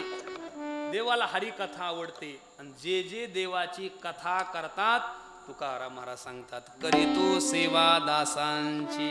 देवाला कथा आवडते. किती आवडते महाराज? कथा आवडते म्हणून त्याला वैकुंठात राहावं वाटत नाही, त्याला समुद्रात राहावं नाही, त्याला समुद्रात राहावं वाटत नाही. नावडे वैकुंठ शेषाचे शयन. वैष्णव सदन आवडले, वैष्णव सदन आवडले, वैष्णव सदन आवडले, वैष्णव सदन. नावडे वैकुंठ शेषाचे शयन. आवडले वैकुंठ शेषाचे शयन. नावडे वैकुंठ शेषाचे शयन. आवडले वैकुंठ शेषाचे शयन. वैष्णव सदन आवडले, वैष्णव सदन आवडले, वैष्णव सदन आवडले, वैष्णव सदन. माझ्या तुकाराम महाराजांची अरे नावडे वैकुंठ, नावडे शेषाचे शयन. नावडे त्याला वैकुंठ आवडत नाही, त्याला शेषाचं शयन आवडत नाही. मग काय आवडतं? वैष्णव सदन आवडले. त्याला वैष्णवाची संगती आवडते. का आवडते बरं? का आवडते? कारण वैष्णवा घरी सदा जळजळती हेच खरे वैष्णव महाराज. ज्याच्या घरामध्ये रात्रंदिवस प्रभूच्या नामाचा जयघोष चालतो. महाराज तुकाराम महाराजांनी आपल्या जीवनामध्ये भगवंताची कथा सोडून दुसरं काहीच नाही केलं. तुम्ही पहा तुकाराम महाराजांचं जीवनचरित्र. तुकाराम महाराजांनी कुठल्या, मला नाही वाटतं कुठला यज्ञ केला असेल तुकाराम महाराजांनी. तुकाराम महाराजांनी बाकीचे कुठलीच साधनं केली नाही. आणि जवळजवळ वारकरी संप्रदायातल्या सगळ्या संतांनी बाकीच्या साधनांची निर्भत्सना केली. तुम्ही बाकीचे साधनं करतच बसू नका. देवाला ते आवडतच नाही. काय आवडतं मग देवाला?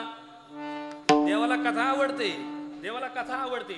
ऐका, कथेचे बरेच प्रकार आहे, पण त्यातली कोणती कथा आवडते? कथानाम कीर्तनम. काय शब्द अर्थ केलाय शास्त्रकारांनी? कथा शब्दाचा काय अर्थ केलाय? कथानाम कीर्तनम. आणि कीर्तन शब्दाचा अर्थ आहे गुण संकीर्तन, लीला संकीर्तन, स्वरूप संकीर्तन आणि नाम संकीर्तन. 4 कीर्तन सांगितले.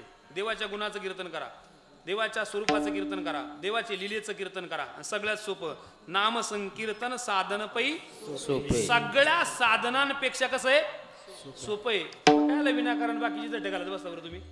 संत म्हणले हे करूच नका. काय? जप तप अनुष्ठान व्यर्थ कासाया करणे.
अवघड साधना करत बसता. काय काय निर्भत्सना केली सगळ्यांची. टाका ते काय काय जप तप अनुष्ठान व्यर्थ का असं करणे. काय काय काही विनाकारण इकडची नागपुडी दाबून धर इकडची नवड.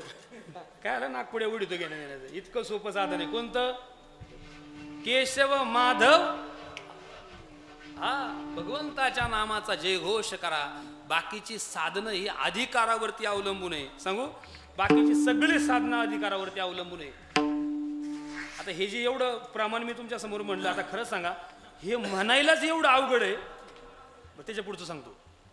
शरीर शोषण प्राण निरोधन मनोजय हतयोग उदपीडन कुंडलिनी कलिमल दलभंग ऊर्ध्व वायूचा श्वेतू तोडूनी करीवो वनभंग ब्रह्मारंधरी मिसळे परी मुमुक्षुदंग ओम नमो भगवते राम कृष्ण वासुदेव. खरं सांगा हे म्हणायलाच एवढं अवघड आहे. किती? शरीर शोषण प्राण निरोधन. शब्द आहे का? शरीर सगळे अनुनासिक आहे. शरीर शोषण प्राण निरोधन मनोजय हतयोग बुधपीडन कुंडलिनी कलिमल दलभंग. 8 दिवस घालवले पाठ करायला. आता खरं सांगा हे मतकर बाबा हे पाठ करायलाच एवढं अवघड आहे, तर प्रत्यक्ष तशी साधना करायची ठरली तर काय वाटतं बरं? शक्य आपल्याच्या ना? संत सांगतात हे करूच नका बाबू. सोपं साधने कलियुगामध्ये भगवंताचं नामचिंतन, देवाची कथा करा. पण कोणतं? नामसंकीर्तन सगळ्यात जास्त आवडतं देवाला. हरी कथेची आवडी देवा. अहो आवडते देवाला ती कथा. महाराज त्याला वैकुंठ आवडत नाही. किती विशेष आहे. त्याला शेषाचं शयन आवडत नाही. हा या सुखा कारणे देव वेडावला. या म्हणजे कोणत्या?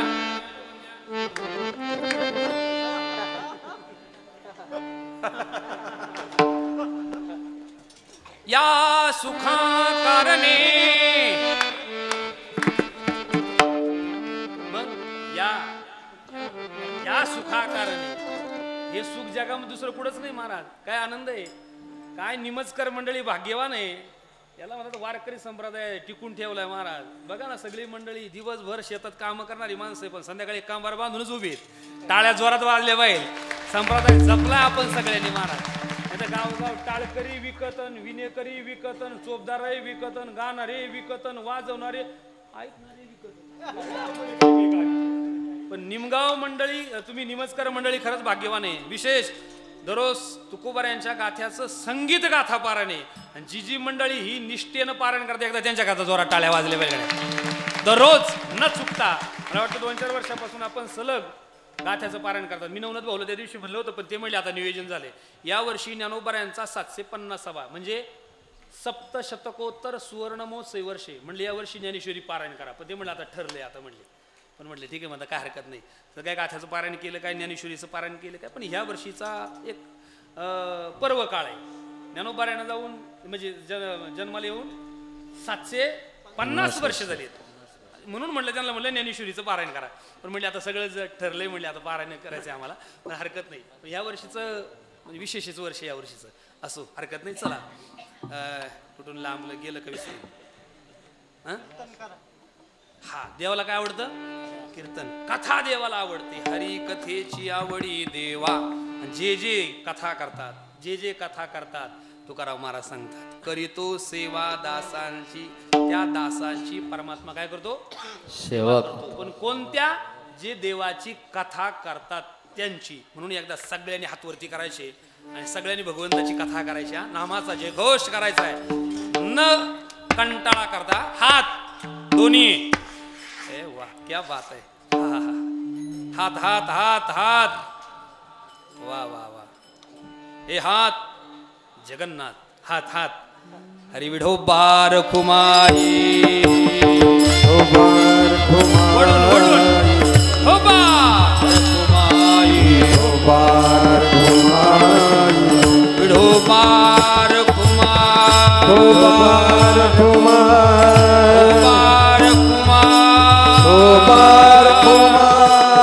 विठोबार कुमार कुमार कुमार कुमार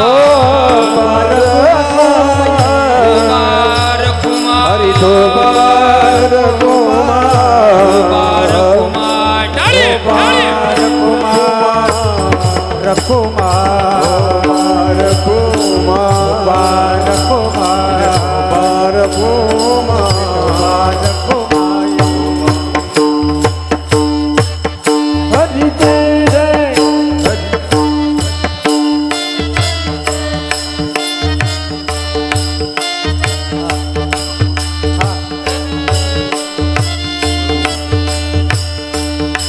मैं बार घुमाई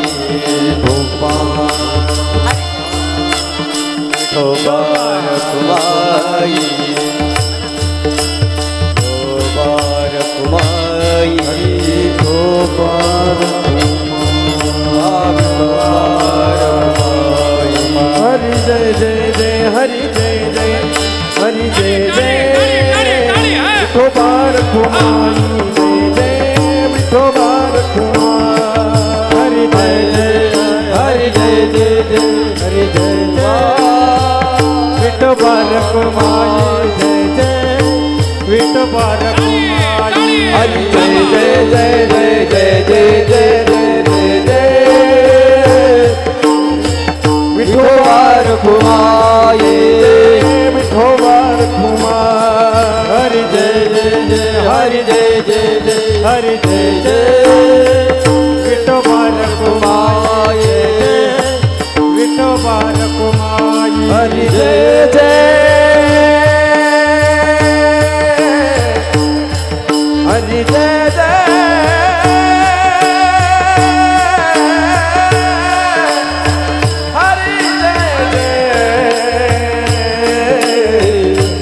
बार घुमाई जय जय मिठो बार घुमाई हरि जय जय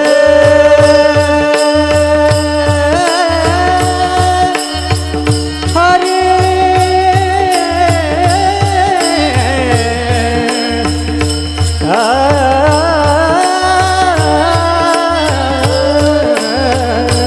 जय जय मिठो बार घुमाई जय जय मिठो बार घुमाई जय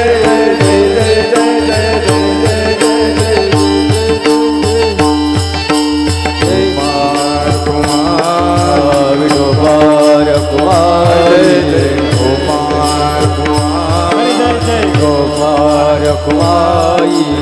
गोपाल कुमारी जय जय गोपाल कुमारी जय गोपाल कुमारी गोपाल कुमारी गोपाल कुमारी गोपाल कुमारी गोपाल कुमारी गोपाल कुमारी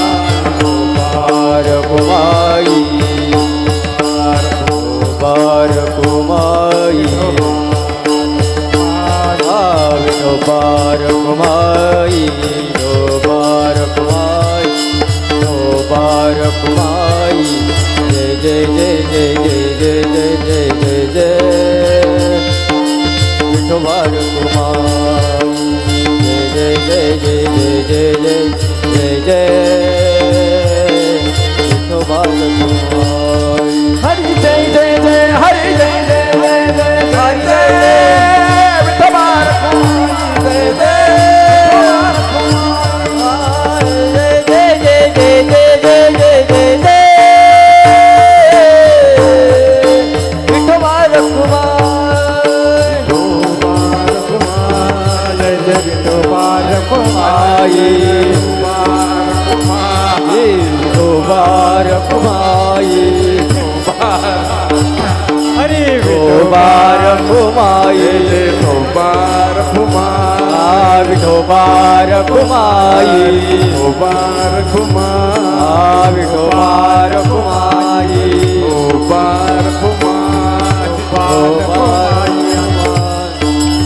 बार कुमाई बार कुमाई बार घुमाई बार घुमाई ढोबार घुमाई ढोबार घुमाई ढोबार घुमाई ढोबार ढोबार ढोबार ढोबार ढोबार ढोबार ढोबार ढोबार ढोबार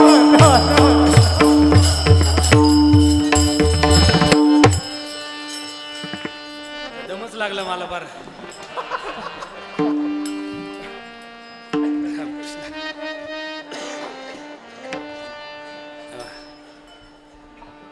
घ्या खाली हातात कळ लागली असेल. रामकृष्ण ऐका. तुकाराम महाराज देवाची आवड सांगतात. हरी कथेची आवडी देवा. आणि देवाला कथा आवडते म्हणून जे जे देवाची कथा करतात ना, तुकाराम महाराज सांगतात परमात्मा त्यांची सगळी सेवा करतो. करीतो सेवा दासांची. म्हटले महाराज जे कथा करतात परमात्मा त्यांची सेवा करतो, मग कोणाकोणाची सेवा केली सांगा बरं. मला वाटते प्रश्न विचारणारा काकड्याच्या भजनाला गैरहजर असेल. कोणाकोणाची सेवा केली. तुकाराम महाराजांनी एकाच अभंगामध्ये 24 भक्ताची चरित्र सांगितलेत महाराज. अभंग सगळ्याच्या पाठात आहे. उंच नीच काही नाही. काय बोलले तुकोबर आहे. उंच नीच काही नेने भगवंता तिष्ठे भाव भक्त देखून या दासी पुत्र कन्या विदुराच्या भक्सी दैत्या घरी रक्षी प्रल्हादासी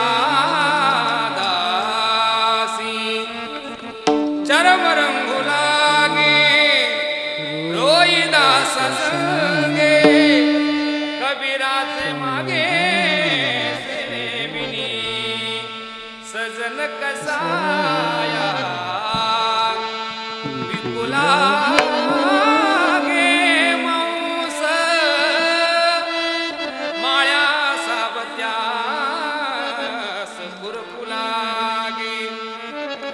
चरम रंगू लागे रोहिदासा संगे कबीराचे मागे सिनेमिनी. तुकाराम महाराज म्हणतात कोणाचं सांगू. पुंडलिकासाठी अजूनही तिष्ठत. काय सेवा देवाची हो, पण कोणाची करतो. तुकाराम महाराज सांग हरी कथेची आवडी देवा करीतो सेवा दासांची. ठीक आहे महाराज, जे देवाची कथा करतात परमात्मा त्यांची सेवा करतो. पण का हो महाराज ते कथा एका गावाला तुम्ही म्हणता ना, ज्याची जो कथा करतो देव त्यांची सेवा करतो, बरोबर आहे. अरे पण दररोज वेगवेगळे गाव आहे. पोलिसाला हातील बोलावं सत्य वेगवेगळे सप्ते. ऐका दररोज वेगवेगळे सप्ते ना. बघा काल संध्याकाळी मालेगावला होतं, आज सकाळी जवळ्याला होतं.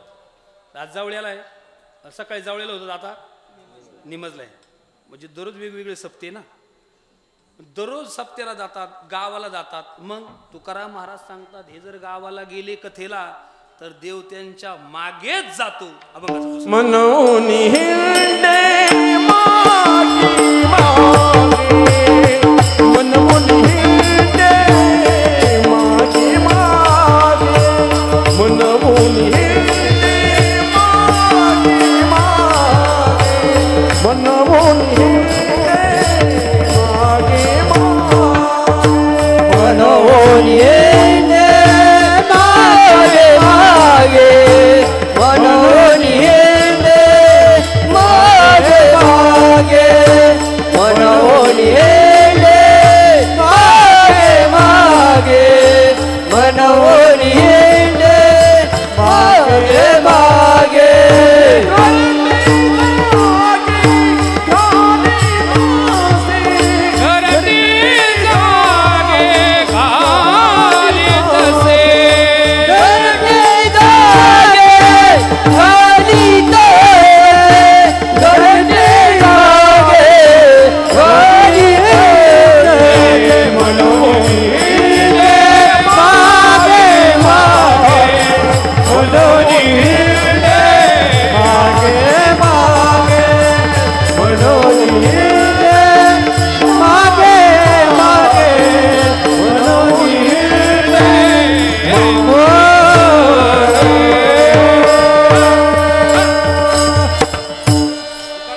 ते दररोज वेगवेगळ्या गावाला जातात. तुकाराम महाराज सांगतात मनवून हिंडे मागे मागे, त्यांच्या मागे मागे जातो. आपण झालं त्यांच्या मागे जातो, पण ते एकटे नाही ना. तुम्ही काय म्हणले करीतो सेवा दासांची, पण काय सगळेच ब्रह्मचारी असं नाही. मागचं काय तुकाराम महाराज सांगतात घरटी जागे घाली तसे, म्हणजे कथेलाही जातो आणि घराभोवती जागा. अरे कसं काय असं शक्य बरं? ऐका, हरिकथेची आवडी देवा करीतो सेवा दासांची, मनवोनी हिंडे मागे मागे म्हटलं का घरटी जागे घाली तसो याला विरोध येतो. आणि घरटी जागे घाली तसो म्हटलं का म्हणून हिंडे मागे मागे याला विरोध येतो. कारण एका वेळेला काय जमेल? एकच ना. आता खरं सांगा, आता आपण इथं आहे तर आपल्या घरी हे तुम्ही घरीच आहे मला माहिती आहे. कशाने? असं ऐका ऐका, शरीर जाऊ दे कुठे, शरीराला काय करता. ऐका ऐका, देवाचं असंही महाराज त्यांच्या मागे मागे जातो आणि त्यांच्या घरामागे घराभोवती जागता पारा ठेवतो. महाराज विरोध येतो याला. का बरं? एका वेळेला एकच जमीन. एकतर म्हणून हिंडे मागे मागे म्हणा, नाहीतर घरटी जागे घाली हे म्हणा. तुकाराम महाराज म्हणतात बाबा तू बोलतो कोणाच्या संबंधाने रे? अरे तो देव आहे, तो देव आहे, त्याला एका वेळेला एक नाही अनंत अवतार घेसी. एक नाही, काय म्हणले तुकाराम महाराज? अनंत विठला विठला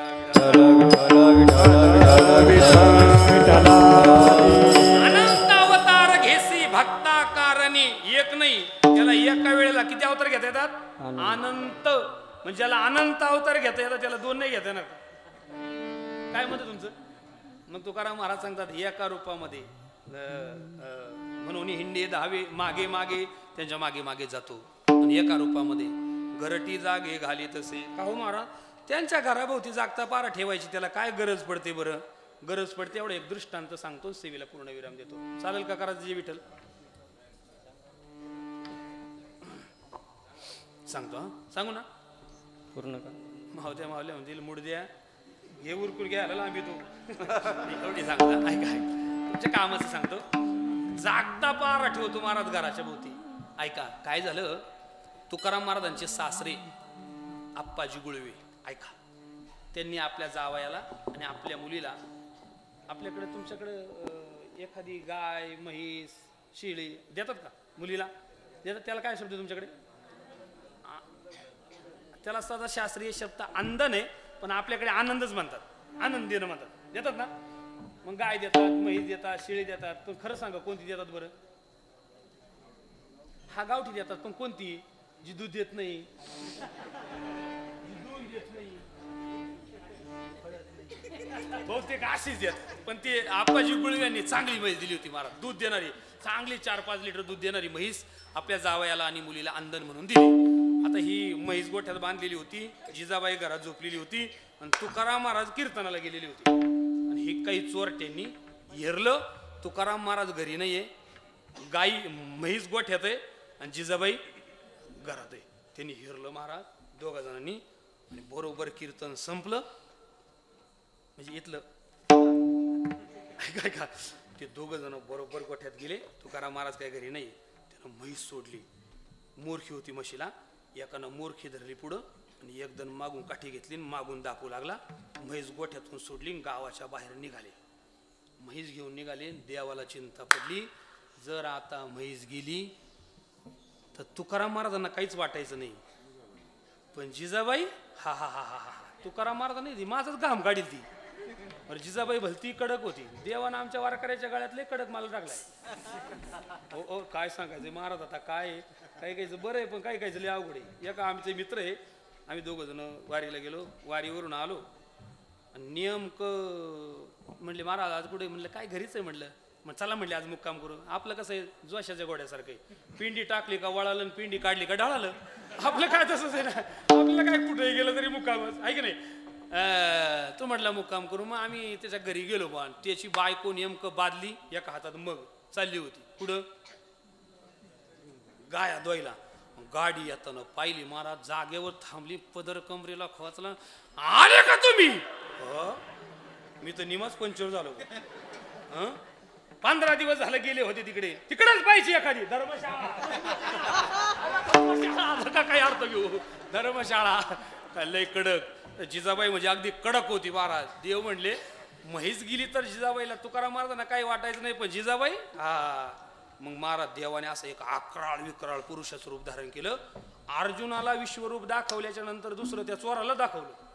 असं अकराळ विकराळ पुरुषाचा काळा कभिन्न अशा प्रकारचा पुरुष महाराज, उंच चांगला 15-20 फूट उंच, हातामध्ये रुमणं, तेही नांगराचं, म्हणजे ते असं नेमकं बेटीच्या आकाराचंच राहतं ते. आता रुमणं असं खांद्यावरती, आणि तो 15-20 फूट पुरुष दोघांच्या पुढे येऊन उभा राहिला. जे मागचं होतं ना ते आपलं त्याचं 25 पैसे हरवलेलं होतं, पण ते पुढं चाललं होतं ना ते मदत धोरणात होतं. त्यानं पुढं पाहिलं,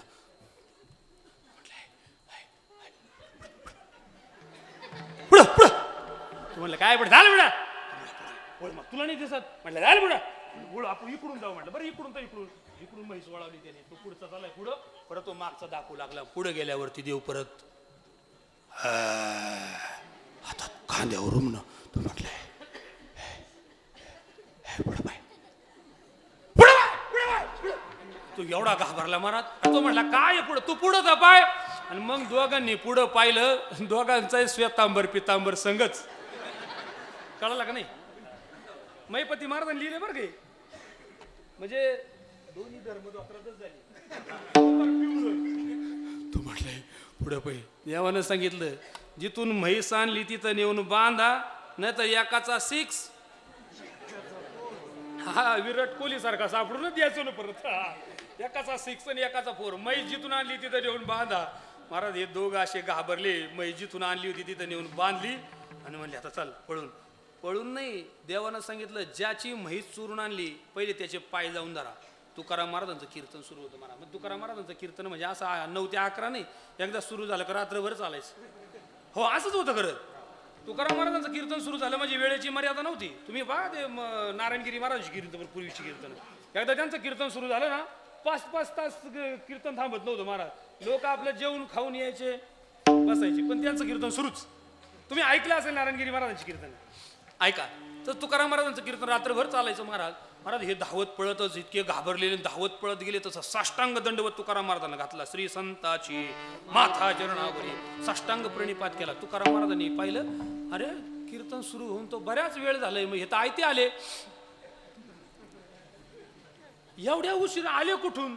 ते घाबरलेले पाहिले. महाराज महाराज आपण झालंय काय, काय झालंय नाही सांगायसारखंच नाही, आपण झालंय काय? ते म्हणले महाराज जगलो म्हणून वाचलो. अरे पण झालं काय, काय झालं आता काय सांगायचं? म्हटले आम्ही तुमच्या गोठ्यात गेलतो. बर मग? म्हटले तुमची म्हैस चोरायला गेलतो. बर मग? म्हैस चोरून घेऊन चाललो होतो. आणि बर मग? प्लॅन फासला? 100% फासला. म्हटले कसं काय? म्हटले कोणतरी असा काळा कभिन्न पुरुष हातात रुमणं घेऊन रस्त्यात उभा होता. म्हटलं म्हैस जिथून आणली तिथं येऊन बांधा, नाही तर एकाचा फोरा चेंडूच सापडून द्यायचं नाही. तुकाराम महाराज म्हणतात असा काळा कभिन्न पुरुष एवढ्या रात्री कोण असेल? मग तुकाराम महाराजांनी असं तोंड वळून मागे पाहिलं मूर्तीकडे, तर मूर्ती देवच नव्हता महाराज. मूर्ती देवच नव्हता, देवच नव्हता मूर्तीमध्ये. मग तुकाराम महाराजांनी देवाला सांगितलं, देवा अरे किलोचे टाळा आम्ही छटाकवर आणलेत, किलोचे छटाकवर आणलेत, आमच्या स्वप्नात येत नाही. म्हशी चोरणाऱ्याला दर्शन देतो महाराज. देव चतुर्भुज रूपात तुकोबारायांच्या समोर प्रगट झाले. आणि तुकाराम महाराजांच्या समोर कान धरून देवानं सांगितलं, तुकोबाराय वाईट वाटू देऊ नका. का? तुम्ही आमची कथा करता म्हणून आम्ही तुमची सेवा करतो. महाराज अभंग हातात कागद घेतला, अभंग लिहून काढला तुकाराम महाराजांनी. हरी कथेची आवडी देवा करीतो सेवा दासांची, मनवोनी हिंडे मागे मागे घरटी जागे घालीत असे. म्हणले का हो महाराज, म्हणजे कथा करतात तो कथेला गेल्याच्या नंतर तुकाराम महाराज सांगतात, निर्लज्ज भोजे नाचे रंगी भरते अंगी प्रेमाची. देवाच्या अंगामध्ये प्रेमाचं भरत येतं आणि देव त्या कीर्तनामध्ये थै थै थै थै थै थै थै थै थै थै नाचतो महाराज. पण कधी? रंगी, कीर्तनाच्या रंगात. कधी कीर्तनाला रंग येतो? ऐका. रंगा बरे कीर्तनात, रंगा बरे कीर्तनात,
कोणाच्या? देव, जगाचा जगन्नियंता, लाज सोडून देतो.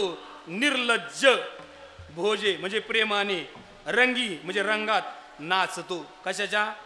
कीर्तनाच्या. निर्लज्ज भोजे नाची रंगी, भरते अंगी प्रेमाचे. देवाच्या अंगामध्ये भरत येतं. मग म्हटले का हो देव एवढं सगळं का करतो? तुकाराम महाराज सांगतात त्याचं कारण सांगू. तुका म्हणे विकिले देवे, तुका म्हणे विकिले देवे, तुका म्हणे विकिले देवे, तुका म्हणे विकिले देवे. आपला भावे संसारी, आपला भावे संसारी, म्हणून मागे मागे हो घराची जागे घालीत आपला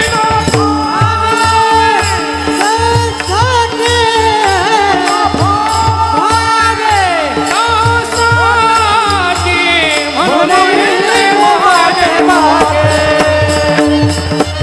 घराची जागे घालीत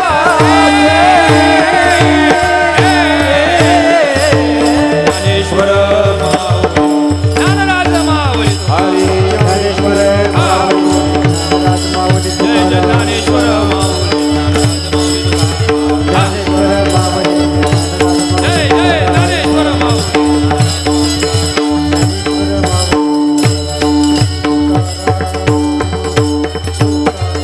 एवढं सगळं का केलं माझ्या देवाने? तुकोबा राय त्याचं कारण शेवटच्या चरणामध्ये सांगतात. तुका म्हणे विकिले देवे. देव महाराज त्या भक्ताच्या प्रेमाच्या साट्या लोट्यामध्ये स्वतःला विकून घेतो. तुका म्हणे विकिले देवे, आपणा भावे संसाठी. भावाच्या सेवेसाठी भगवान परमात्मा स्वतःला विकून घेतो आणि काय करतो? करीतो सेवा दासांची. मग एवढं सगळं कष्ट केलं. हे कष्ट कष्टा करता कष्ट नाही. बोला, आवडी करता कष्ट. संपलं आपलं कीर्तन. काय काय सांगितलं होतं आता ऐका, परत एकदा सांगू का? म्हणजे कष्टा करता कष्ट नाही, लोभा करता कष्ट आहे. कष्टा करता कष्ट नाही, कामने करता कष्ट आहे. आणि कष्टा करता कष्ट नाही.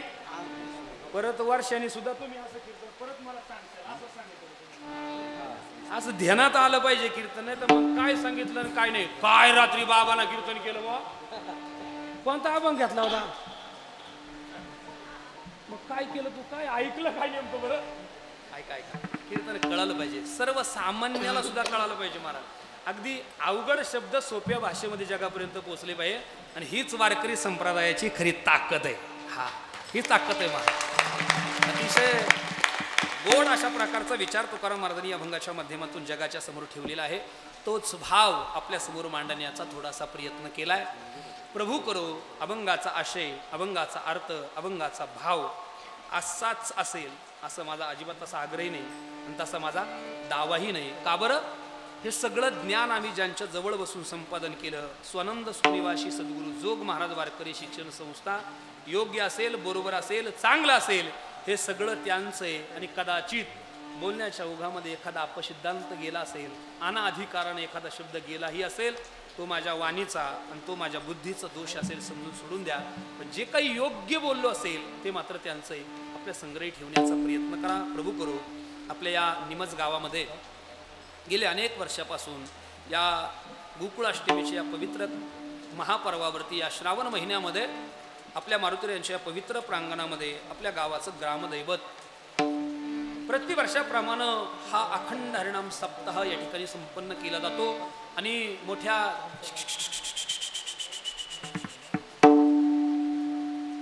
म्हणजे काशीवरून आणलं आणि येशी सांडवायचे का आता? काय काय काय काय इकडे बघा, आपल्याकडे म्हणीला वाटा नाही महाराज, कारण मी कधी डोंगरातलाय. ऐका ऐका ऐक, झालं, संपलंय माझं कीर्तन. कंटाळा आला तुम्हाला? बरं, कंटाळा येण्यासारखं काही नाही ना. ऐका, चालू देऊ का? मग बरं झालं, आपलं काय अडचण नाही. बरं बरं, मग आता काय, आता घाबरायचं काय नाही. कारभारी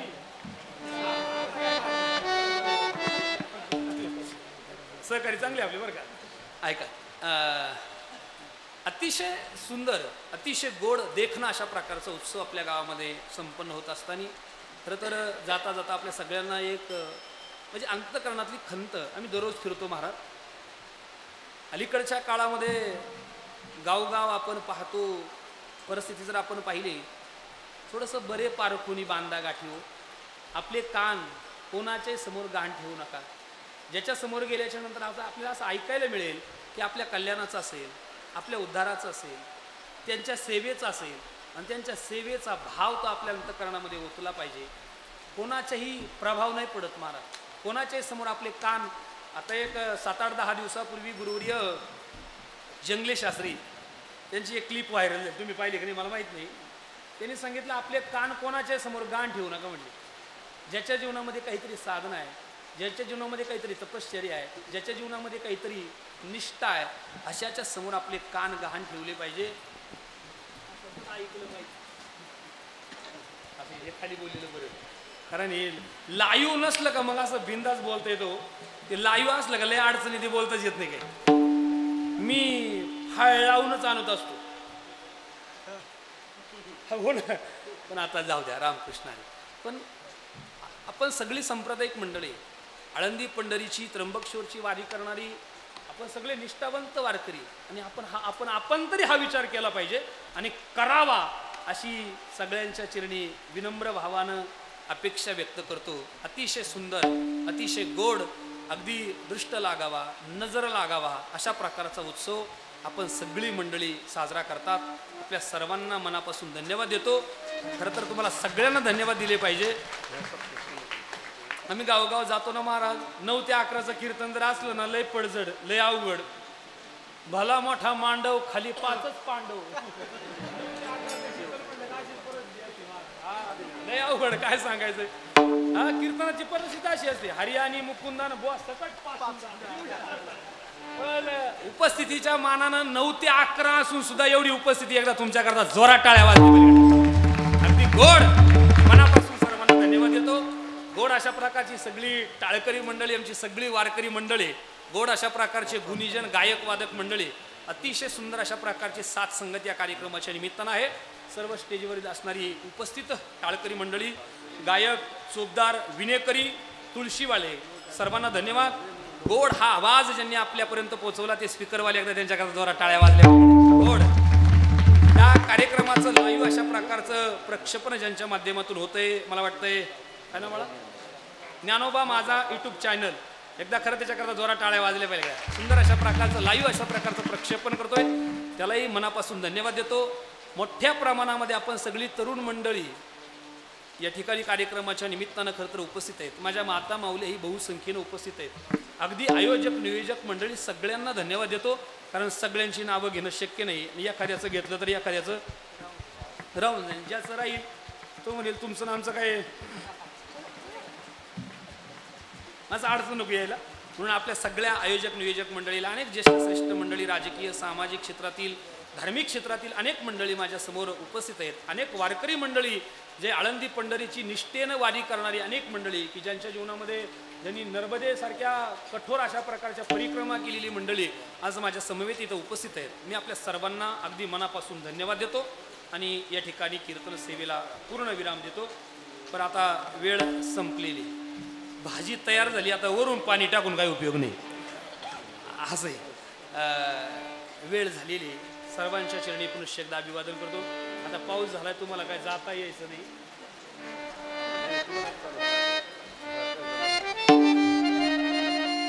अजून बराच वेळ झाली नाही. ते विठ्ठल जय विठ्ठल झाल्याशिवाय सोडायचं ऐक. हा, या ठिकाणी माऊली कोणा संगे हा एक उपक्रम आहे, म्हणजे ज्याची चिठ्ठी काढली जाईल, ज्याचं नाव ही काय ज्ञानेश्वरी काय बक्षीस एकच आहे,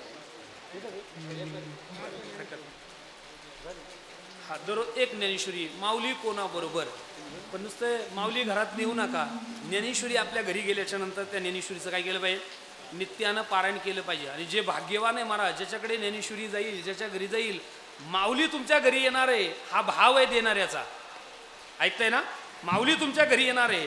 आणि मग माऊली जर तुमच्या घरी आले तर तुम्ही तिचं काय केलं पाहिजे, स्वागत केलं पाहिजे. पाहुणे आपल्या घरी आले आपण जसं पाहुण्याचं स्वागत करतो ना तसं माऊलीचं आपण स्वागत केलं पाहिजे. त्या ज्ञानेश्वरीला सुंदर अशा प्रकारचं वस्त्र शिवा, तिचं दररोज पारायण करत चला, तरच माऊली आपल्या बरोबर आल्याचं काहीतरी पुण्य आपल्या पदरामध्ये पडेल. पुनश्च एकदा आपल्या सर्वांना धन्यवाद देतो आणि या ठिकाणी कीर्तन सेवेला पूर्णविराम. विठ्ठल जय जय विठ्ठल. हरी विठ्ठल जय जय विठ्ठल.